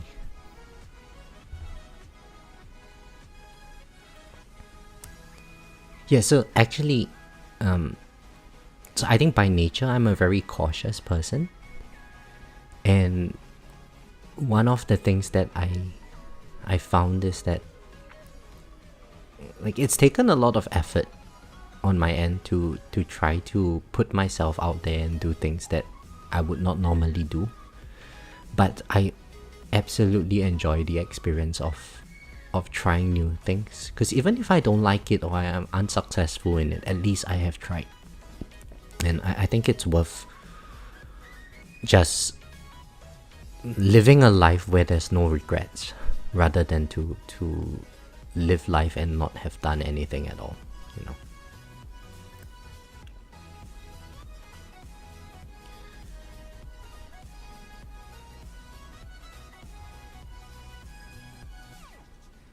Just nuked a boss that missed my spotlight, so my run will be over soon. Oh no. Hang in there, Captain Nebraska. Death-defy a few times, you'll be fine.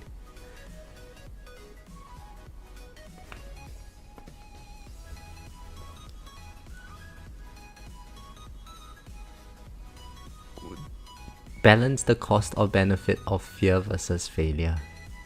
I'm not afraid of failure. It's disappointment, of course. There's a bit of disappointment with failure, like with everything in life. But I regret a lot of things in the past where I did not try my best in it. So these days I try to do as many things as I can. And not think too much, you know, try not to overthink it, and just put myself out there and try to do things and see where things lead.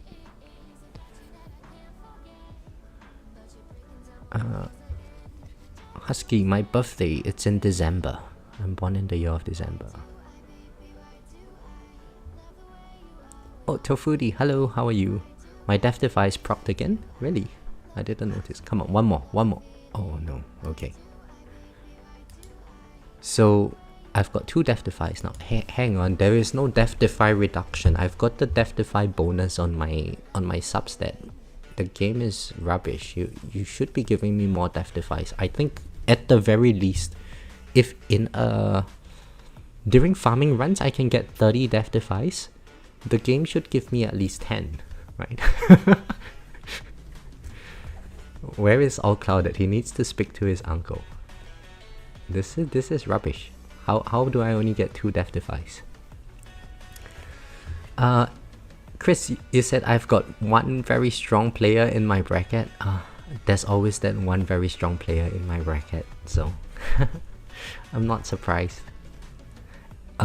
Just based on past performance, and considering I did not visit a certain website this month, I should be expecting between 2nd place to 4th place. Most likely the 3rd to 4th place bracket performance from this tournament. Or 3 or 30 Husky.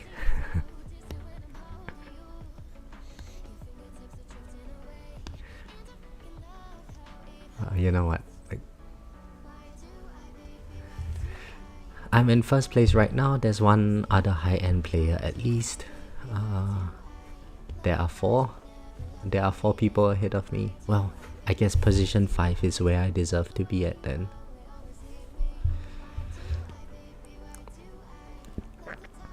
But you know what? 2500 is very decent wave count, and if I get there, which it does seem a bit iffy at this stage, if I do get there, it's something that I would be very happy with anyway. I might try a second run with like a Pulsar Harvester maybe later today if I have time, but I'm happy with this performance overall. Well, not right now. Come on, die boss. Yes, okay. So maybe I should lower the game speed as I mentioned earlier. So let's go to 1.5x. Hey Swift, how are you?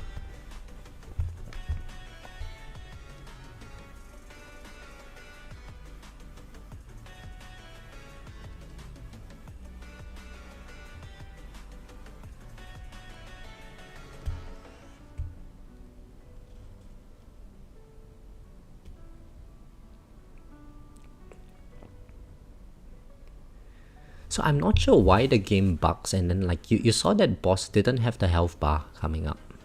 It's pretty annoying. Well done, Swift. Welcome to the light. I'm glad you saw the light. Yeah, don't ever look back. The tunnel gets only brighter and brighter the further you walk.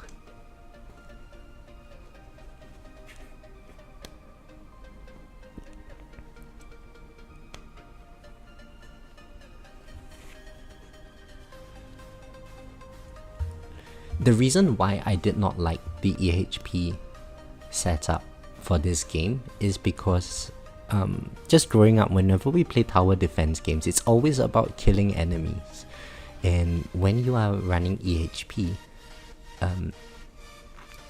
it just sort of goes against what I view as being normal in a tower defense setup. You know, you're tanking the enemies and letting them kill themselves, but the whole point of a tower defense game is that your tower is supposed to be strong enough to shoot the enemies down and kill them. So that's why I always like the damage version of this game more than a EHP version. Why my name is Why Am I Bald? Oh yeah, so earlier at the start, Danilo, I put the alien over here, and I put my name as not Christian. And then someone said to use the plasma ball skin instead. So I used the plasma ball skin, and I was like, oh, I need to change my name now. So I put Why Am I Bald?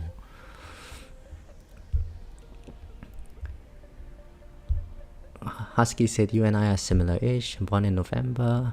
Good being born at end of year. Hey, always younger than your peers by 1 year. Honestly, I never really thought about that, Husky. But I read somewhere before that if you are born at the start of the year, your brain has a bit more development before you start schooling. So that puts you in a better position in school, which allows you to, you know, get better grades and I guess get better outcomes in life in terms of academic merit. So I'm not sure if being born at the end of the year is actually good for me. Maybe that's why, like, growing up, I was always like quite an underperformer in school and stuff. 6 more bosses to my demon mode. Yeah, we got this. We still got second wind, and oh yeah, I have my smart missiles to use, which I guess I will use later. Should I use it now? Ah, it's okay. Oh, look at that, another Death Defy. Yeah, that's the way.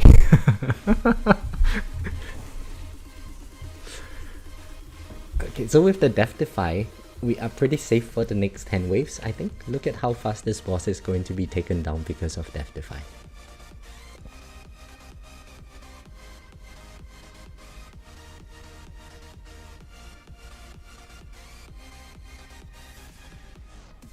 So I think with the with the webbing strategy, oh there look, the boss is dying. Okay, so with the webbing strategy, it's good to have a lot of enemies crowding around your tower, because then the boss is unable to enter the tower range, and you have a lot more time to bounce shots through it. I think that's how the webbing strategy or where it shines in. So somewhere down the line, if I were to use webbing, you know, this is how it would look like. The shockwave wouldn't push the enemy so far ahead. Shockwave line would probably be at my orb line or so, and that allows the boss to just rotate around the enemies outside without entering my tower range, and gives my Pulsar Harvester a lot of time to take out the boss's health.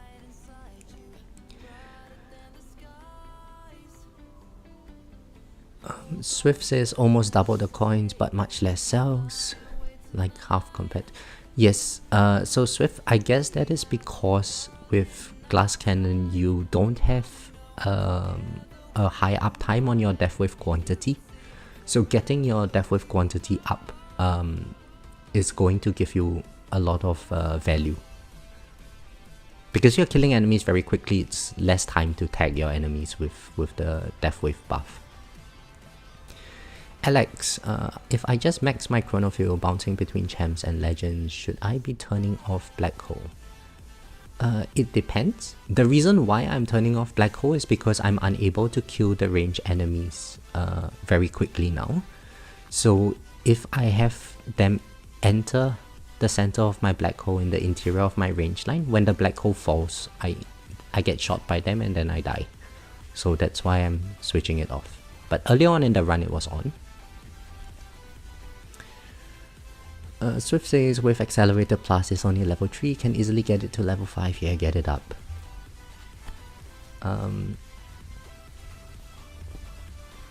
Chris says also November baby, but the US school year is the cutoff, so I was on the older end of my peers. Ah, I see, Chris. So were you you're a Dr. Cooper, right? So I presume you did pretty well in school? Graham says you can't go wrong with Death Defy. Yeah. In this battle condition, I think the tournament variance would be a lot higher just based on how many Death Defies people get. I mean, what, 3? 3 is nowhere near enough. I need to get at least like 10. 10 would be a good number. So, you know, if it's not 10, maybe I might have to restart the run. Husky says, one thing I dislike about my birthday is that it's always the same time as the final season. Yeah, so growing up, my birthday was always at the end of year holidays. So in Singapore's education system, I think for 6 weeks between late November to the end of December, you have school holidays. And so my birthday was always, you know, during the school holiday version. It's nice in the sense that I always can enjoy my birthdays, but also, you know, if you had any classmates or something, it's not likely that you would be able to celebrate with your classmates because they would all be on like holiday with their families, or you don't, at least growing up, technology wasn't so advanced where we could just send messages to each other and organize something. It used to have to be like you had to write birthday cards to your classmates or something like that.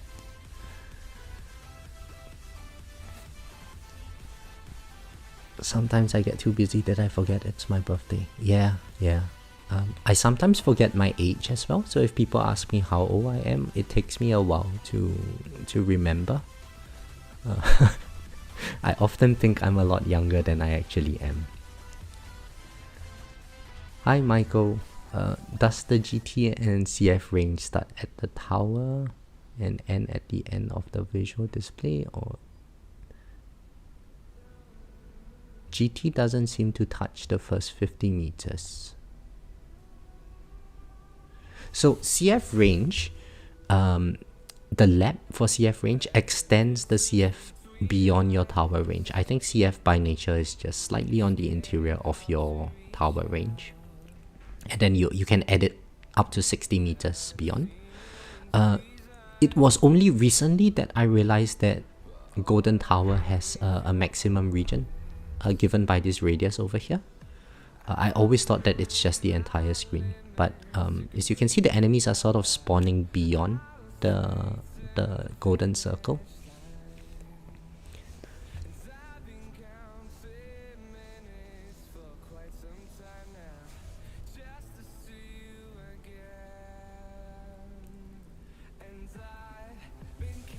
Enjoy school for sure. Nice.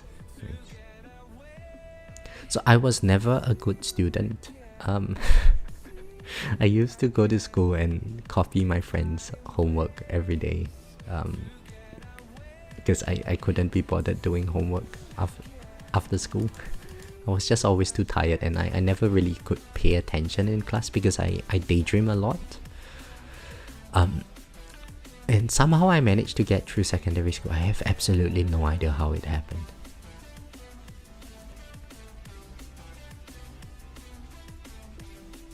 But it wasn't until, so I did like high school in Singapore, and then I came to Melbourne for undergrad degree. And historically I had been terrible at mathematics, but during my undergrad I was told that, well, with math you can just sort of practice, and with practice you can pretty much guarantee that you can do well in the course. So I picked up some math modules, and I think the way that mathematics is taught in Australia, or at least the lecturers I had, they were really good. It helped me understand geometrically how things were being done. But in Singapore, at least growing up, the way we learned mathematics was just, well, there are these kinds of questions. For these kinds of questions you have to answer them in this way. We were never really taught why we are doing certain things, and maybe that was the reason why I couldn't really do very well in uni, in secondary school. But when I went to uni, because everything was a lot more visual, I just sort of found myself naturally tending more towards mathematics. I sound like your son. Also a daydreamer. Yeah, I daydream a lot. It's I think it's the what is it called? There is this mental condition where the words jump when I read them, like dyslexia or something. So I have a little bit of that sometimes when I look at words. So if it's a big paragraph, it's a bit difficult for me to read.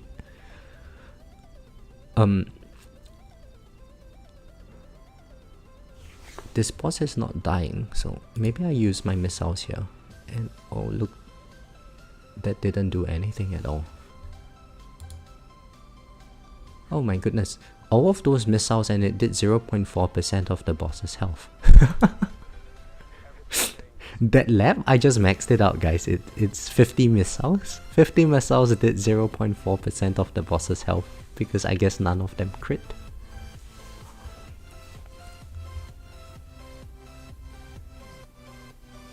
Yeah, so Chris, back to that. I daydream a lot and I have a lot of trouble focusing on a task. I think over the years I've sort of developed a bit more self-discipline so I can sort of get things done a little bit better. But it still takes a lot of effort to focus, sit down and focus. It takes me like 2 hours to get in the rhythm of things every day.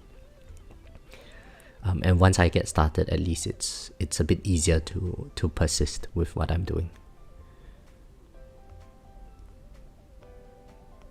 Michael says, no worries, what about nearby enemies? Do enemies dying to taunts get the GT bonus when it turns on?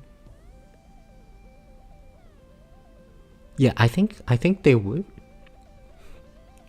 Otherwise, EHP builds would not be working. So the enemies definitely would benefit from GT bonus if they die to taunts.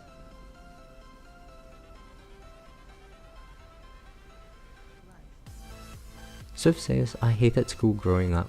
I'm now a system administrator at a county office of education. Oh, that's cool. Asian education is something else. It's very theory based. Potentially, I think wherever we are sort of learning the same concepts. They are just delivered in different ways. At least in Australia, we focus a lot on getting students to understand how things work. And in Singapore, at least where I was studying, it was more about just trying to pass the exams. So, it's reflected a lot in my personality today. I don't want to understand many things. You just tell me what I need to do and then I do it. But at least from a learning and understanding perspective, having the ability to understand why certain things work the way they do, that's very important skill to develop.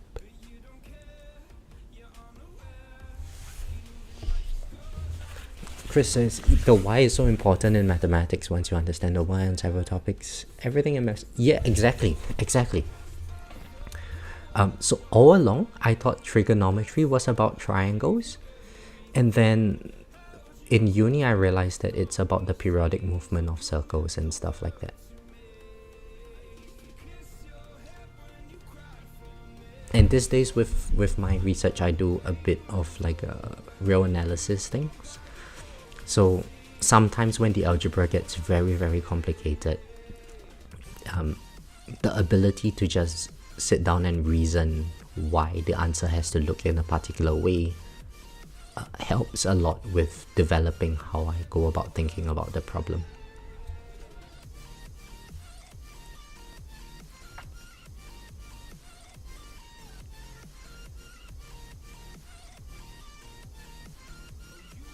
Mathematical intuition, yeah, my math is still pretty bad.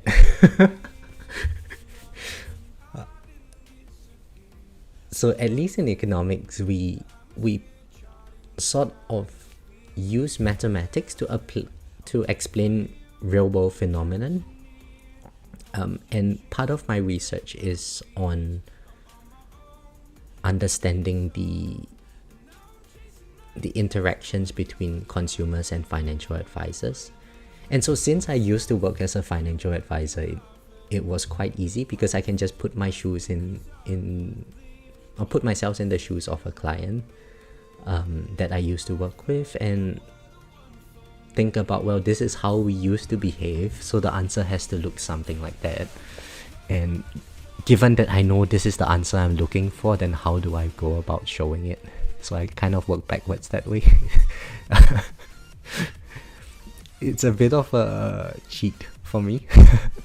I don't really have the intuition that way.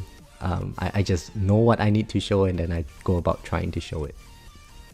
And interestingly though, oftentimes what I end up showing shows me something different from what I thought I would expect. And then I find an explanation for why that is the case. And oftentimes it seems to make sense as well. Or maybe it's just me convincing myself of my own folly. I don't know. Graham says the highest praise I ever received from a mathematician that has absolutely zero. Well, it has zero real world application that we know of currently, but maybe down the line there might be someone who uses what you showed. We never know.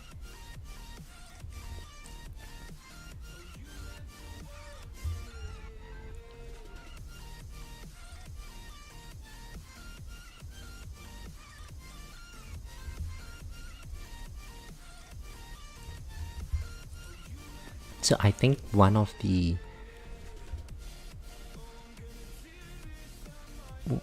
theorems that I learned at the start of grad school was this thing called Brouwer's fixed point theorem. And the application of the fixed point theorem was like, in a practical example, if you stirred a cup of coffee and you measured the particles before and after stirring the cup of coffee in a continuous motion, there would be at least one particle that stays exactly the same as before, and that is the fixed point. And if you push that particle out of place, there would be another particle that shifted into the exact position as it was before. I mean, clearly there has no real world application to drinking cups of coffee and Brouwer's fixed point theorem, but that's what the theorem showed. And then someone used it to prove the existence of equilibria. So John Nash's original proof was on Brouwer's fixed point theorem, but then someone told him to extend it to Kakutani's.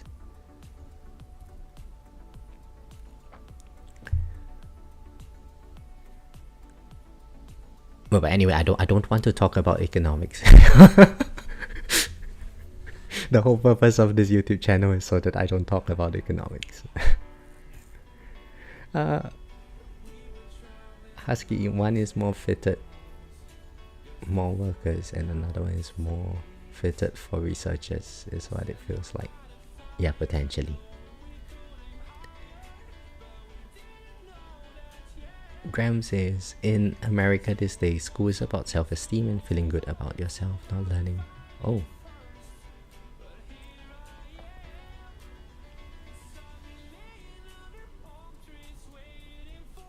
I think that is true, Graham. I'm not sure if it's America specific, but these days, I think we live in a society now where at a young age, students or children are going to have dopamine hits left and right on their brain, and so they're all going to be developing some version of ADHD, right? Everyone in society nowadays has is somewhere on the spectrum somewhere, It's important to be able to teach kids to be able to live with these kinds of influences on their life.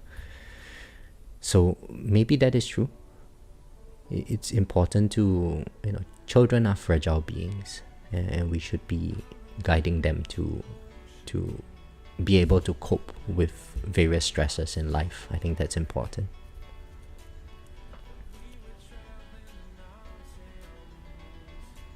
My favorite part of economic maths was learning those Leontief production and Leontief production functions.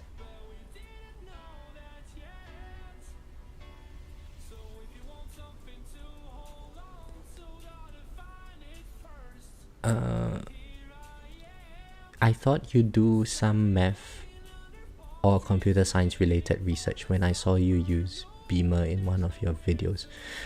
Yes, similar. So I use Overleaf for my research because Microsoft Word has a lot of macros embedded into it, it just makes the output that you get look very ugly. And so when we were in first year of grad school, the assignments, we were told to submit our assignments using LaTeX. And yeah, we had no choice. We had to submit it that way, otherwise we would get 0 for our assignments. And after a while, I just got used to using it. These days, I don't really remember how to use PowerPoint. I have to refresh my memory before I go out on the job market once again. But yeah, Overleaf is pretty good. The document becomes a lot smaller as well. And we also have to use MATLAB. I use MATLAB quite a lot for matrix manipulation stuff. These days I don't really deal with matrices, so I mostly use Mathematica.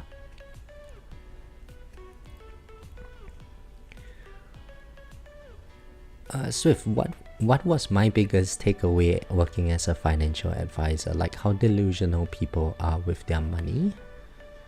So I think for the most part, it's about understanding what your client needs in their life. There is this, I guess, misconception out there that a lot of people believe their financial advisors are trying to scam them of their money, put the money in some investments that doesn't work very well.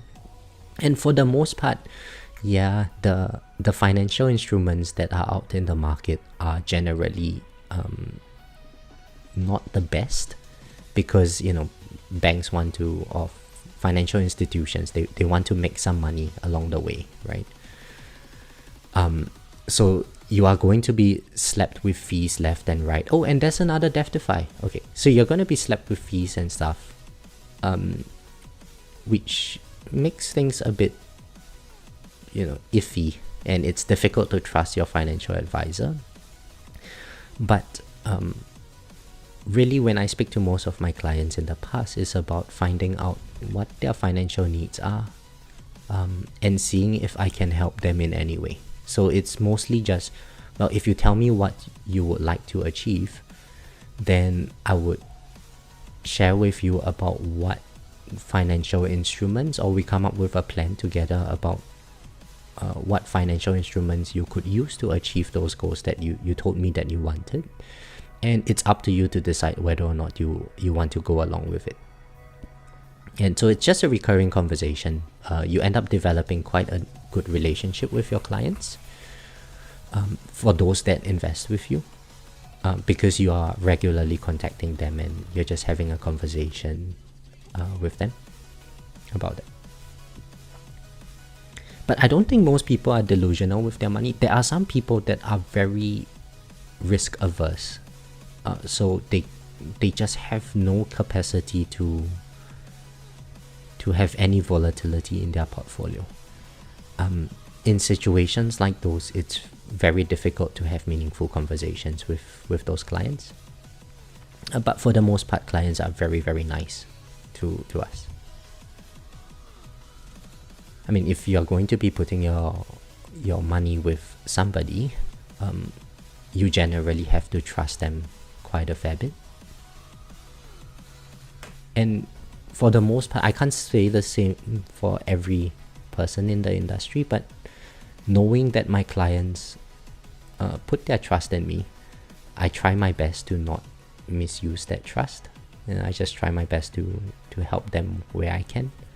And of course, the stuff that I promote to them is always what my financial institution says I should be promoting. So I'm sort of tied legally to promote what is in the best interest to the client based on what my institution says I should promote. Swift says, I want to be a millionaire, has $500 in checking. No, not many people are like that. And bear in mind that when I was in the financial industry, this was about 10 years ago now. So I think that's just around the end of the Bitcoin boom, at the start of the Bitcoin boom.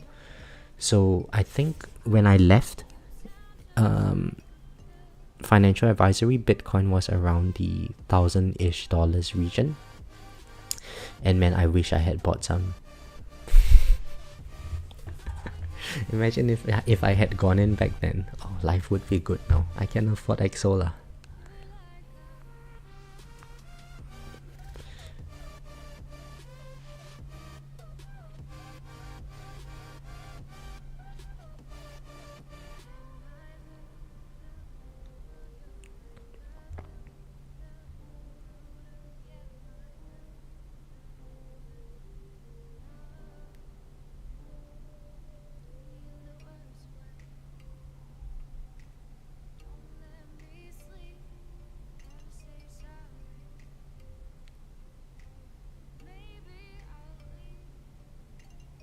And potentially the way financial advisory works in Singapore is very different from in the US. For me, it's always more about what I would present you as a client with what is available, and you make the decisions. I'm just executing your decisions for you. I've always taken that stance. But maybe in the US, it might be a bit more competitive there. So you might see that there's a bit more aggression from financial advisors in the US compared to Singapore. But I guess it's also part of like the Asian culture kind of thing, you know.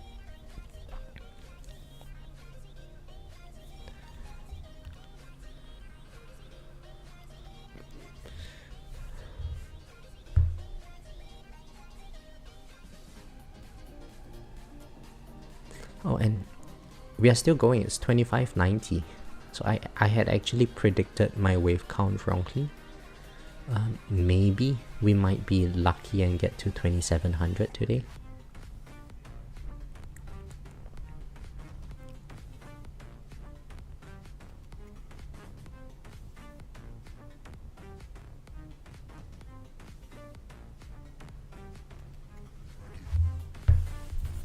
Chris says, never had a financial advisor. Yeah, most people don't.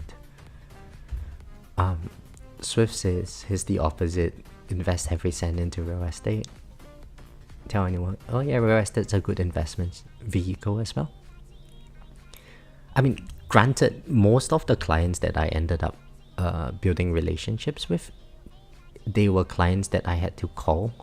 So the first couple of years, you spend a lot of time just calling clients and asking them for the opportunity to meet you. And you share with them, and you just build a relationship with them that way. I would suppose that if I'm a property investor, if I'm a property agent, it would be the same thing as well. The first few years, you kind of have to build your network of clients.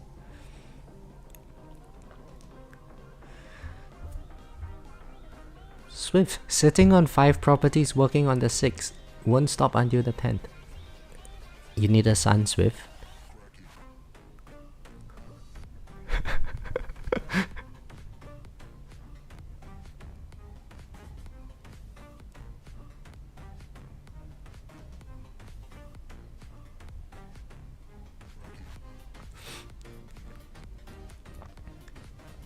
Hey, Husky, go away, go find someone else.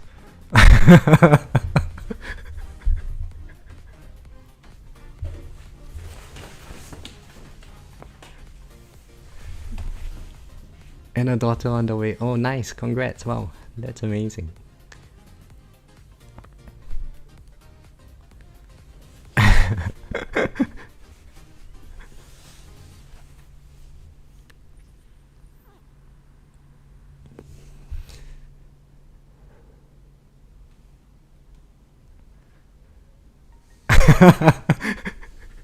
Now Husky wants to be a babysitter. That's hilarious.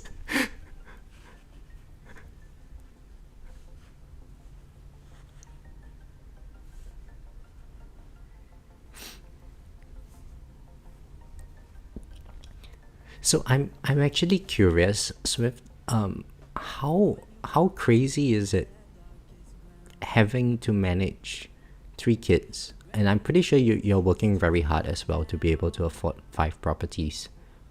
How crazy is your life? Are the hours very long? What did you do to get to where you are?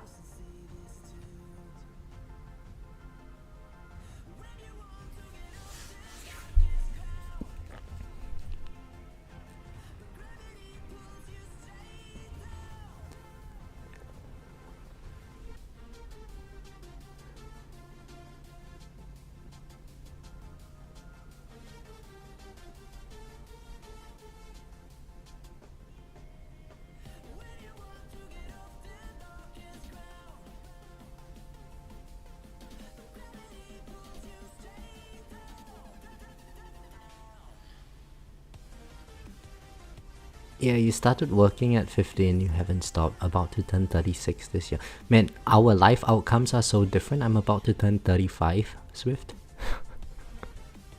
And I'm still in school. Oh my goodness. Look at that. No money, no wife, no children, no monetization on YouTube. Oh, no PhD yet as well. Oh my goodness.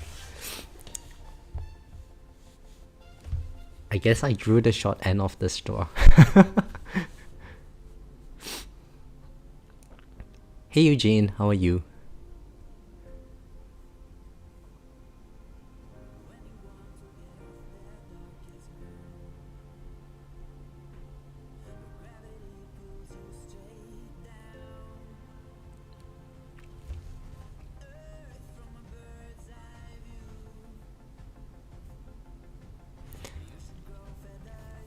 So Swift, I'm curious, what is, so where do you find your motivation? I'm sure like at 15, kids were not there yet, not in the picture. So what was it that I guess motivated or drove you to be pushing so hard? Is there like an internal drive of like you want to accomplish something or something like that?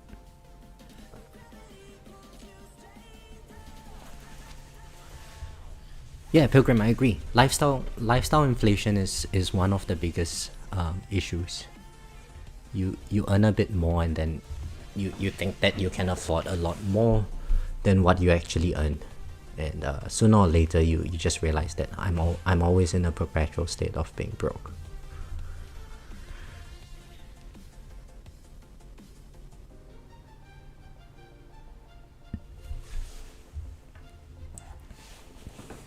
After getting my first property, I just kept rolling it into the next property. Right, so you bought the first property for personal stay, or was it all for just investment purposes? What labs are the best in preparation for bosses? I farm at tier 8.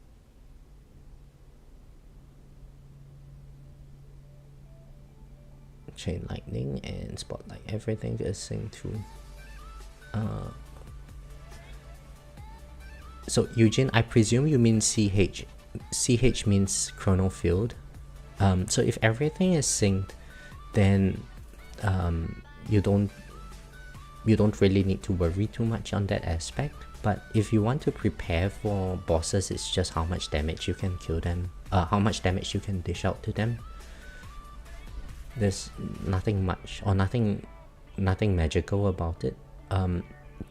If your damage gets relatively, if you start maxing out on all your damage and stuff, then there's always the boss health labs that you can do that reduces the boss's health further and so on. Oh, check it out guys, another Deathify. Nice. We're gonna be here for a long time. Hey 589, how are you? Yeah, 10 properties in the US, nice passive. I think anywhere in the world, Pilgrim, if we have 10 properties, it's a nice passive income retirement plan.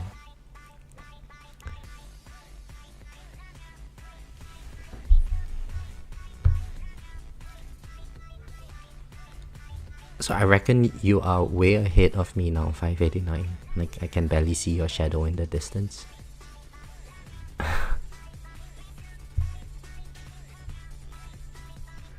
Swift says, first property I lived in for 2 years, then moved back in with my mom. Rented it out. After 4 years, I refinanced it. Got a duplex. Refinanced the duplex after a year. Family home. I lived in for 7 years. Oh wow, okay, I see. Now I'm building a 2-bed, 1-bath on the same property. That's amazing, Swift.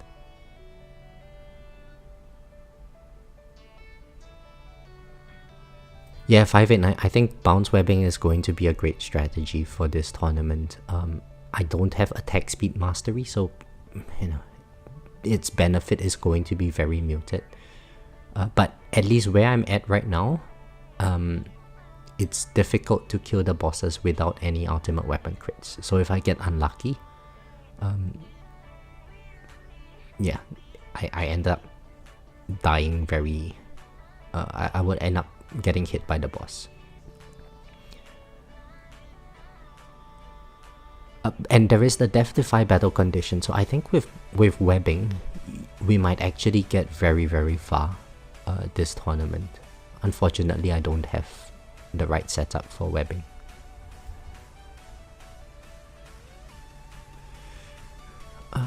Eugene says, did I invest into projectile damage and speed? Once I beat tier 18, what's left in the game that's challenging if tier 18 is the last? Eugene, so my projectile damage is... I mean, my damage lab is at 86. Module level is 203. And this is my attack speed. It's very low attack speed. So I don't really have very much investment. My attack speed lab is at level 75. Now that I've beat tier 18, really it's just preparing for the next season or the next version. And in the meantime, just go about farming, getting as much coin as possible to set my tower up as well as possible for the next version.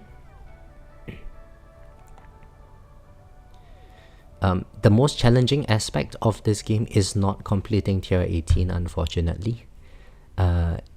Those people in Legends. So right now, where I'm at in terms of wave count, I can clear tier 18. But from where I am to people at the top, it's like a variance of almost 2,000 waves. So, there's a lot of people who can clear tier 18. And the competition is very, very fierce where I'm at. So, yeah, there's a lot left to do in this game. Labs and so on, there's also a lot left untouched. So, yeah. What's my PB in tournament and what place am I in my bracket? Okay, Michael, my PB in tournament is probably... We're probably seeing it right now. So this, I don't think I've ever hit 2600 before. I'm not sure what place in tournament I am in, but I was told earlier by the guys that in my bracket, there are quite a few people.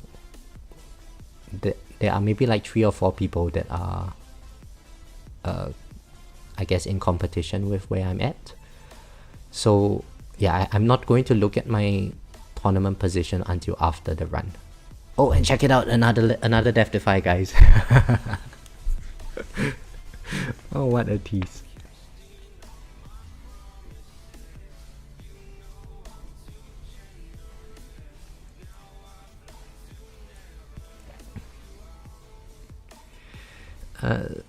Swift says you can send me this pics on Discord.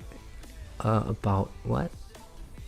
Oh, about the worst houses. So you buy the house at a discount and then you renovate it and you sell it back out, or you rent it out after that? I guess that would be your strategy. So it's the you add value to the property by laboring on it. Eugene, the next version of this game. So we are currently at version 26. Version 27, who knows when that comes out. But since I've completed the in-game content for version 26, as of version 26, then I'm just preparing myself to be in as good of a position as possible, so that when version 27 comes, it's easy for me to pivot into whatever strategy works best then. Chris says, there's only one person in competition with me. That's great. So let's try our best to get as high as possible and then make that person feel so demoralized with their life that they never want to try a second run. 589 says the RNG is real. Yeah. There's a Death Defy battle condition. Oh, sorry, there is no Death Defy battle condition today, 589. So, I think I know you run your tournaments towards the end, but then if we have more attempts, we should be able to find at least one bracket where we dish out a whole bunch of Death Defies, and maybe that pushes us a lot further. So maybe it might be worth just doing a few attempts today.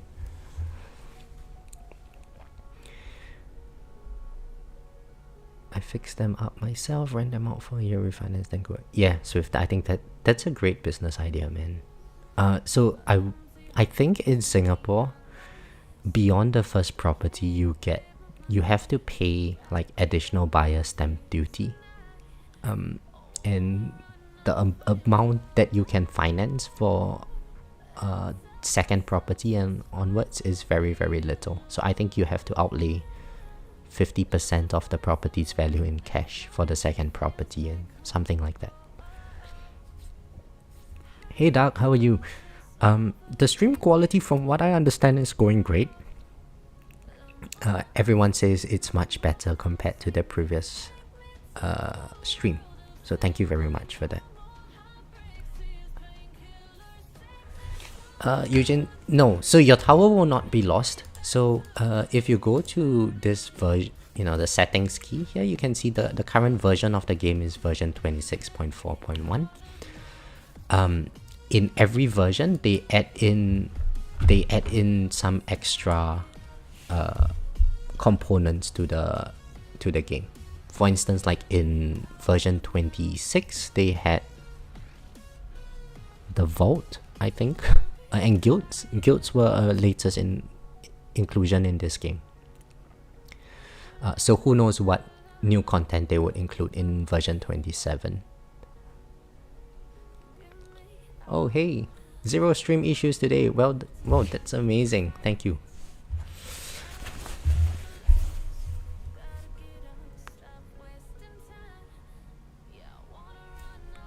Yeah, I like Singapore. It's a safe country. Oh, that guy took out two of my energy shields. Singapore's a safe country, and I definitely feel very safe over there, but it is very expensive. So aside from having affordable food prices, property is expensive, healthcare is very expensive, and owning cars are very expensive in Singapore.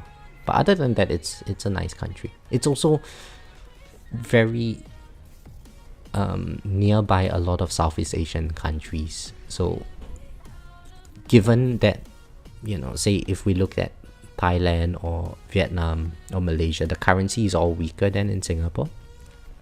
It's very affordable to just take a flight to one of our neighboring countries over the weekend. So you clock out from work on Friday, go for a mini holiday, enjoy some good food for the weekend, and then you come back on Saturday, just in time to come back on Sunday, just in time to prepare for the next week at work. And I guess this is where if I don't get a Death Defy, this is where my wings will pop. Okay, and there goes my wings, I'm pretty sure. Oh, check it out, guys, another Death Defy. I'm luck sacking my way. 589, I'm catching up with you.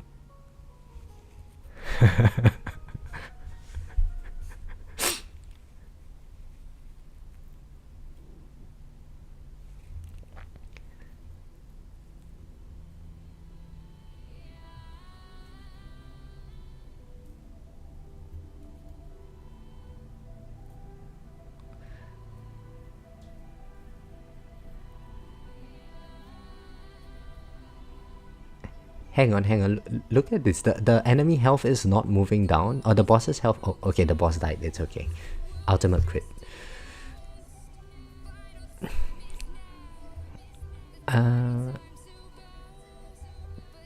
Husky says Singapore is good for tourists but meh for residents. Potentially, I mean, everyone in Singapore is in a perpetual state of frowning and unhappiness. If you walk around the streets, it looks very gloomy. I think years ago I went to Korea for holiday, South Korea. And then when I see the people greet each other when they meet up, they're always like smiling and so happy and so excited to see each other. I felt very happy when I was there. Then I came back home to Singapore, and at the airport I see everyone, they just look gloomy and frowning and stuff, and I was like, oh, I'm back. Hey Dr. Trashback, how are you? 589, I'm at your PB. Yeah, so my previous PB is going to be like what, 2400, 2500. Today's tournament is probably an easier set of battle conditions because there is no speed condition, and we get the Death Defy and whatnot. So I'm sure you'll get a lot further this tournament as well. But what is really scaring me is that I'm at 11.5 Q damage and it takes forever to kill that boss.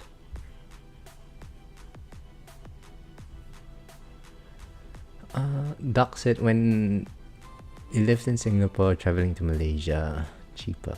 Oh yeah, that's true. So a lot of people in Singapore just drive to Malaysia to do their groceries and also, you know, pump some gas.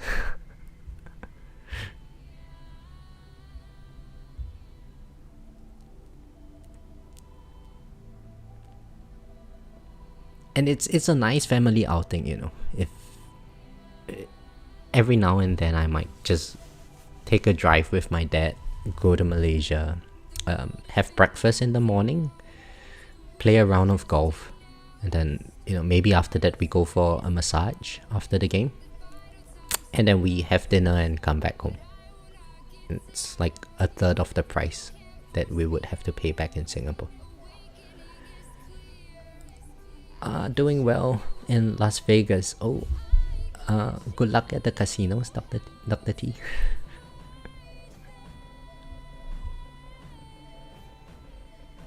They weigh the cars going in and out to stop people getting chipped. Yeah, nowadays they don't really check it very often. Oh, there goes second win. Okay, I'm about to die, guys.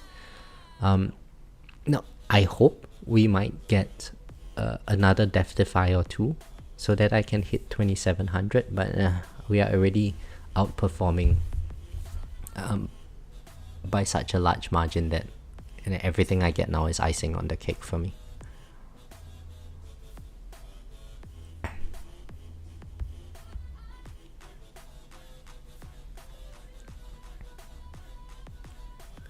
So maybe this might be...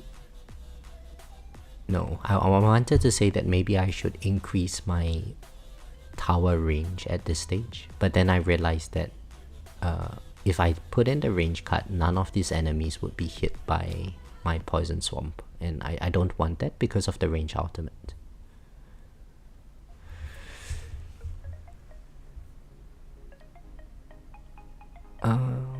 Oh, you don't like gambling, Dr. T, that's great.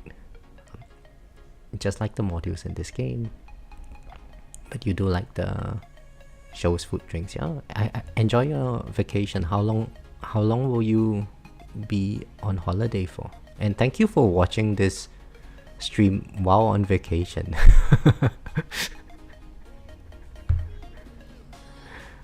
I am Fat's nephew. Nah, Nah, that's all clouded, Husky. That's all clouded. Ask us all clouded to send you a screenshot of his multiverse nexus. Oh, I think it was in his latest progress update. It's such a nice set of stats that he wrote on it.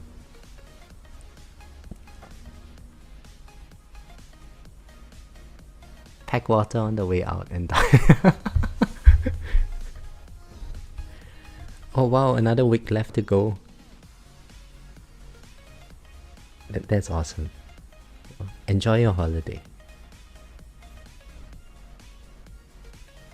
So Husky, now I think in recent years the Malaysian government introduced a fuel tax for Singapore cars entering Malaysia. But despite that, it is still cheaper, and even it's not extremely, it's not that much cheaper, but it's a full day family affair, right? You go there with your family, have nice food, go for massage, go do some shopping there and stuff, and it's just a 45-minute drive from Singapore, so it's pretty enjoyable.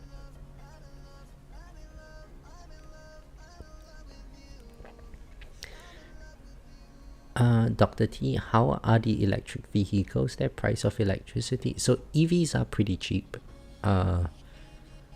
So I think in the US you guys pay for gas in terms of gallons. I'm not sure of the exact conversion, but in Singapore it's about 3 Singapore dollars per liter of fuel.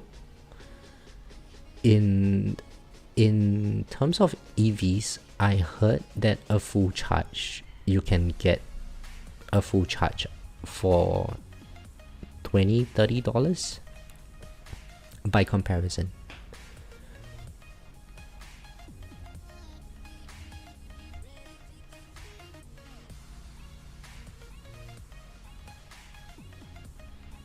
Okay, so if it's roughly 4 liters per gallon, then it would be about 12-ish dollars per gallon. So that works out to be about $10 a gallon, I guess, if we factor in the exchange rate.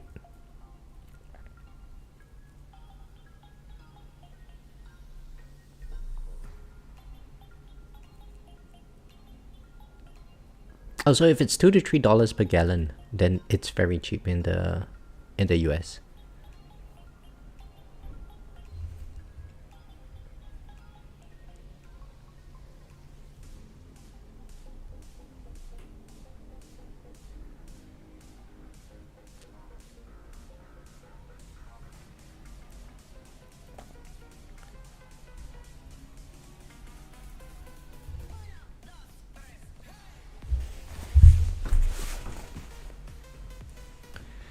Oh, we've got an extra energy show. Hang on, guys. I'm getting 2,700 waves.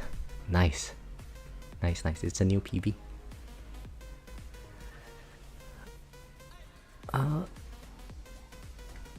Yeah, the new CF Plus is so fun, Dr. T. I want to get it to level 10 after I pump my GT up a little bit more. It really helps with just taking chip damage. At CF5, I would have taken the occasional chip past like the 2100 region.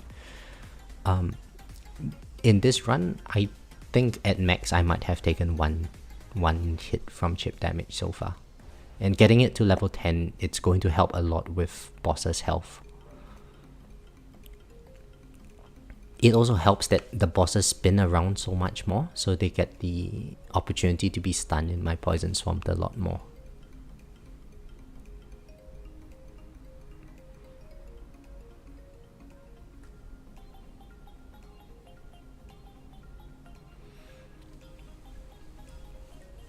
US keeps gas price low relative to Asia, Europe and Asia. Oh, wow.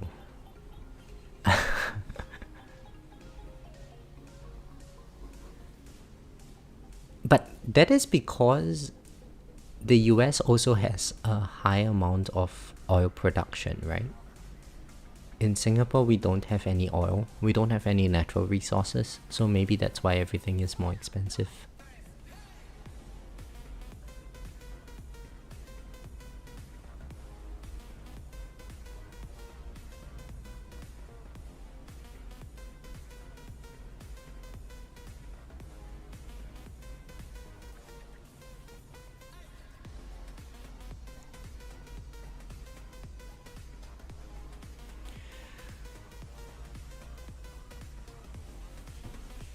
Oh, 589. I think based on my tournament performance, you might be able to estimate where you would roughly end up. I think you might be able to get about 100-ish to 200 waves ahead of me. Based on the previous tournament performances. So you can sort of figure out where to, I guess, time your death defies, time your demon mode and your nukes based on that, I hope. Jared says finish at 1166, well done. And that's with the wrong setup, right? Good luck with that. I hope you don't have to restart it. It would be terrible. Did anyone here from Asia or Europe went to US yet? Through the freezer plan or too salty?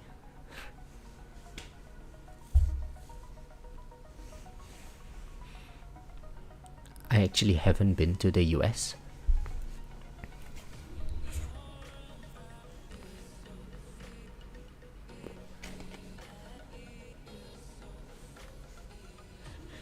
Yeah, Jared, maybe check your bracket to see if you need to actually push up that performance.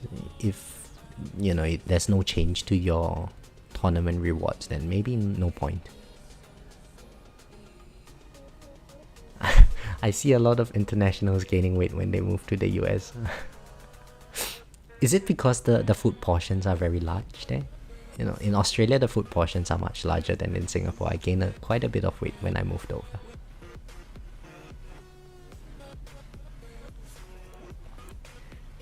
But it's also like, I think the quality of the food that I'm eating is a lot better. It's more nutritious as compared to back home. Back home we have very carb heavy meals with a lot of oil. Over here there's a lot more emphasis on meat with vegetables and maybe salt and pepper for seasoning, not too crazy on like the flavor profile and stuff.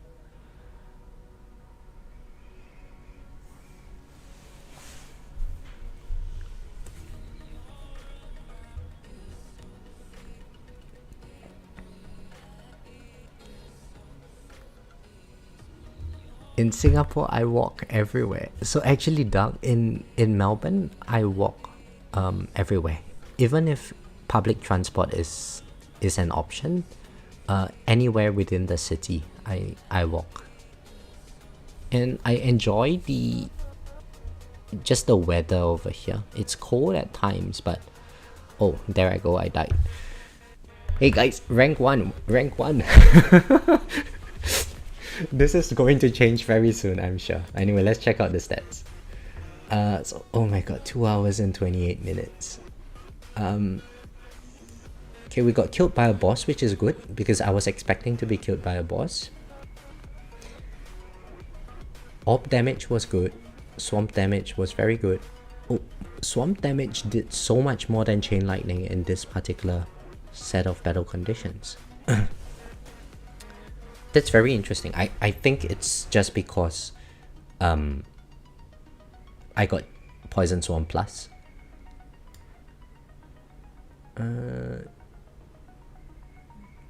the rest is... Oh, wow, even Smart Missiles went to AA damage. Wow. This is actually very interesting. Let me take a screenshot of this.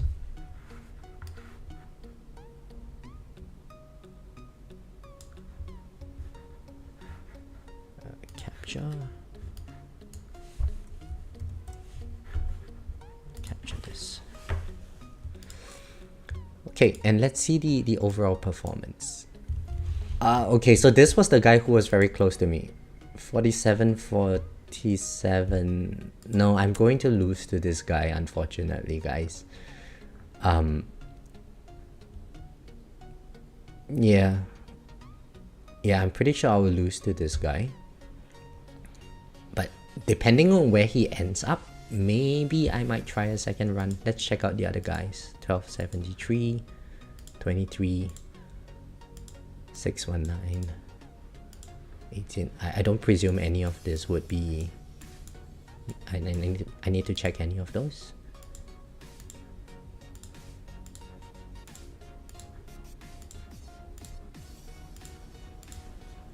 Alright, so it seems like it's either first or second place this tournament. I don't presume Asher would beat me because he's not Rhino, hopefully. But we shall see. But yeah, I guess that's it for the tournament run. Oh, JP, you're here! Hang on.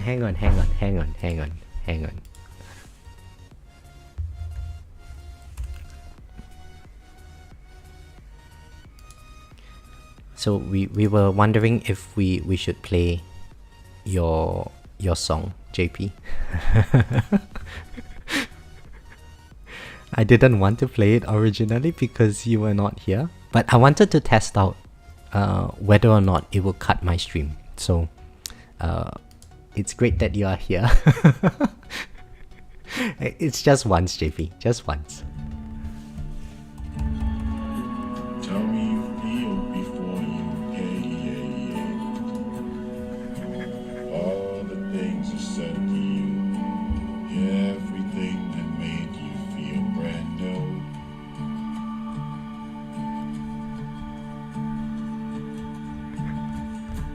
Tell me I'm the first to go, 'cause maybe I don't want to know if all the words I said to you ever made you feel as if you're blue.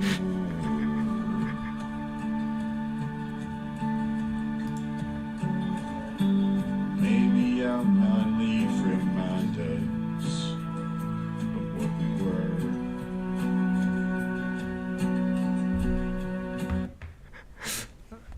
Okay, so I guess the well, anyway, thanks for singing, JP. It was amazing. But the I hope that it didn't crash the stream. So Doug, if you're watching, thank you for that. I think the problem is resolved now. Hopefully it stays stable. I still haven't gotten the new modem, but yeah, I think thank you very much everyone for watching all of the stream. It's really nice chatting with all of you, and I guess we can wrap up the stream for today now. So thank you everyone for joining. I'll catch you guys in the next one. Bye.